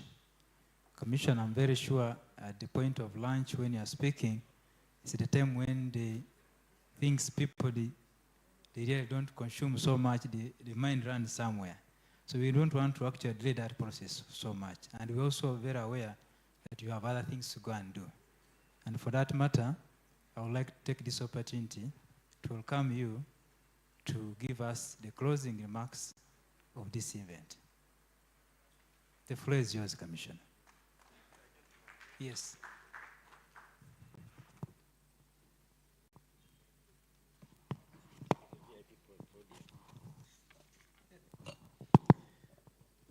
Thank you so much, facilitator of this training, the commissioner in the Ministry of Finance, the team leader, country lead, Nshuti, government officials here, private sector representatives, civil society, ladies and gentlemen. First of all, I want to bring in the apology of the Permanent Secretary of the Ministry of Trade, Industry and Cooperatives, Madame Lynette Bagonza, who was supposed to be with us here today, but you know all permanent secretaries are engaged with the head of service. They are moving around the country trying to do government work. Nevertheless, she has given us an opportunity and she's with us in spirit. And she has given me a speech which I'm going to read very verbatim. And it is not a very long speech because I know it is between me and lunch, and the MC has already told me you have been here for quite a long time. It is an honor to join all of you to officiate at the launch of Nshuti Financial Advisory Center. This launch is timely, looking at what is happening in the space of consumer protection. One of the objectives of this launch is to establish a strategic partnership with the regulators, donors, private sector, among others. And this is where the Ministry of Trade plays a critical role to enhance the welfare of consumers in the marketplace. The ministry also notes that the issue of consumer protection cuts across sectors, and address them, you need strong collaboration and synergies from the different stakeholders. And this is what Nshuti is bringing on board. As you may be aware, government approved the National Competition and Consumer Protection Policy, not only to promote fair competition in the market, but to also promote the welfare of consumers. The policy and the regulatory framework further aims at protecting consumers through promotion of fair, accessible, and sustainable marketplace, as well as rights and obligations of the consumer. The framework also promotes fair and ethical business practices, protecting consumers from all forms and means of unconscionable, misleading, unfair, or fraudulent conduct. The policy framework also protects consumers from unfair trade practices. And I have also been part of this meeting for the last 30 minutes, and the testimonies I have gotten, I have had, are issues to do with the practices that are unconscionable to the consumer. And also, the policy framework creates awareness and information dissemination, encouraging responsible and informed consumer choices and behavior. In order to ensure compliance with this policy, government enacted the Competition Act 2024 and the regulations. And the ministry will soon submit to Cabinet the Consumer Protection Bill that has been cleared by the Attorney General. In this particular cause, it is important to note that matters of consumer protection in the financial sector are critical given their complexity and risks involved in financial transactions. The key concerns include misleading information and transparency. These may include, among others, misleading advertisements, sales practices where consumers may be misled by false or exaggerated claims about financial products and services, leading to poor investment decisions. From the documentary we have seen, this has been attested. Another area of concern in the financial sector is predatory lending of loans that impose unfair, abusive, and deceptive loan terms, often targeting vulnerable consumers, such as paid-day loans with high interest rates and hidden fees, scams and fraud, among others. So the collaboration with the Nshuti Financial Advisory Center is timely to together address some of these concerns. As I conclude, the Ministry welcomes all initiatives of the partners whose primary purpose is to promote and enhance the welfare of consumers. Finally, I wish to commit that we shall continue working together in the regulation of consumer welfare, rights and obligations, and the redress mechanism for the growth of our country. I thank you for listening.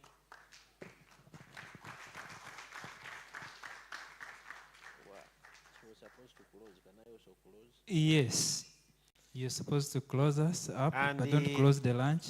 I officially take this opportunity on behalf of the Permanent Secretary and Minister of Trade, Industry and Cooperatives to close the launch of Nshuti Financial Advisory and Nshuti Financial Consumer Advisory Center. I thank you so much. Thank you so much. By that close, we are now ushered into the lunch, but the lunch we are going to have a prayer from here. And the Bible says, happy are those who believe without seeing. So let us first have the prayer, then we shall get the lunch just down there. I think the coupons have already gone down. So can I have somebody who can lead us in a prayer? Yes, go ahead. Where's the mic? Give us the prayer, then we move for lunch.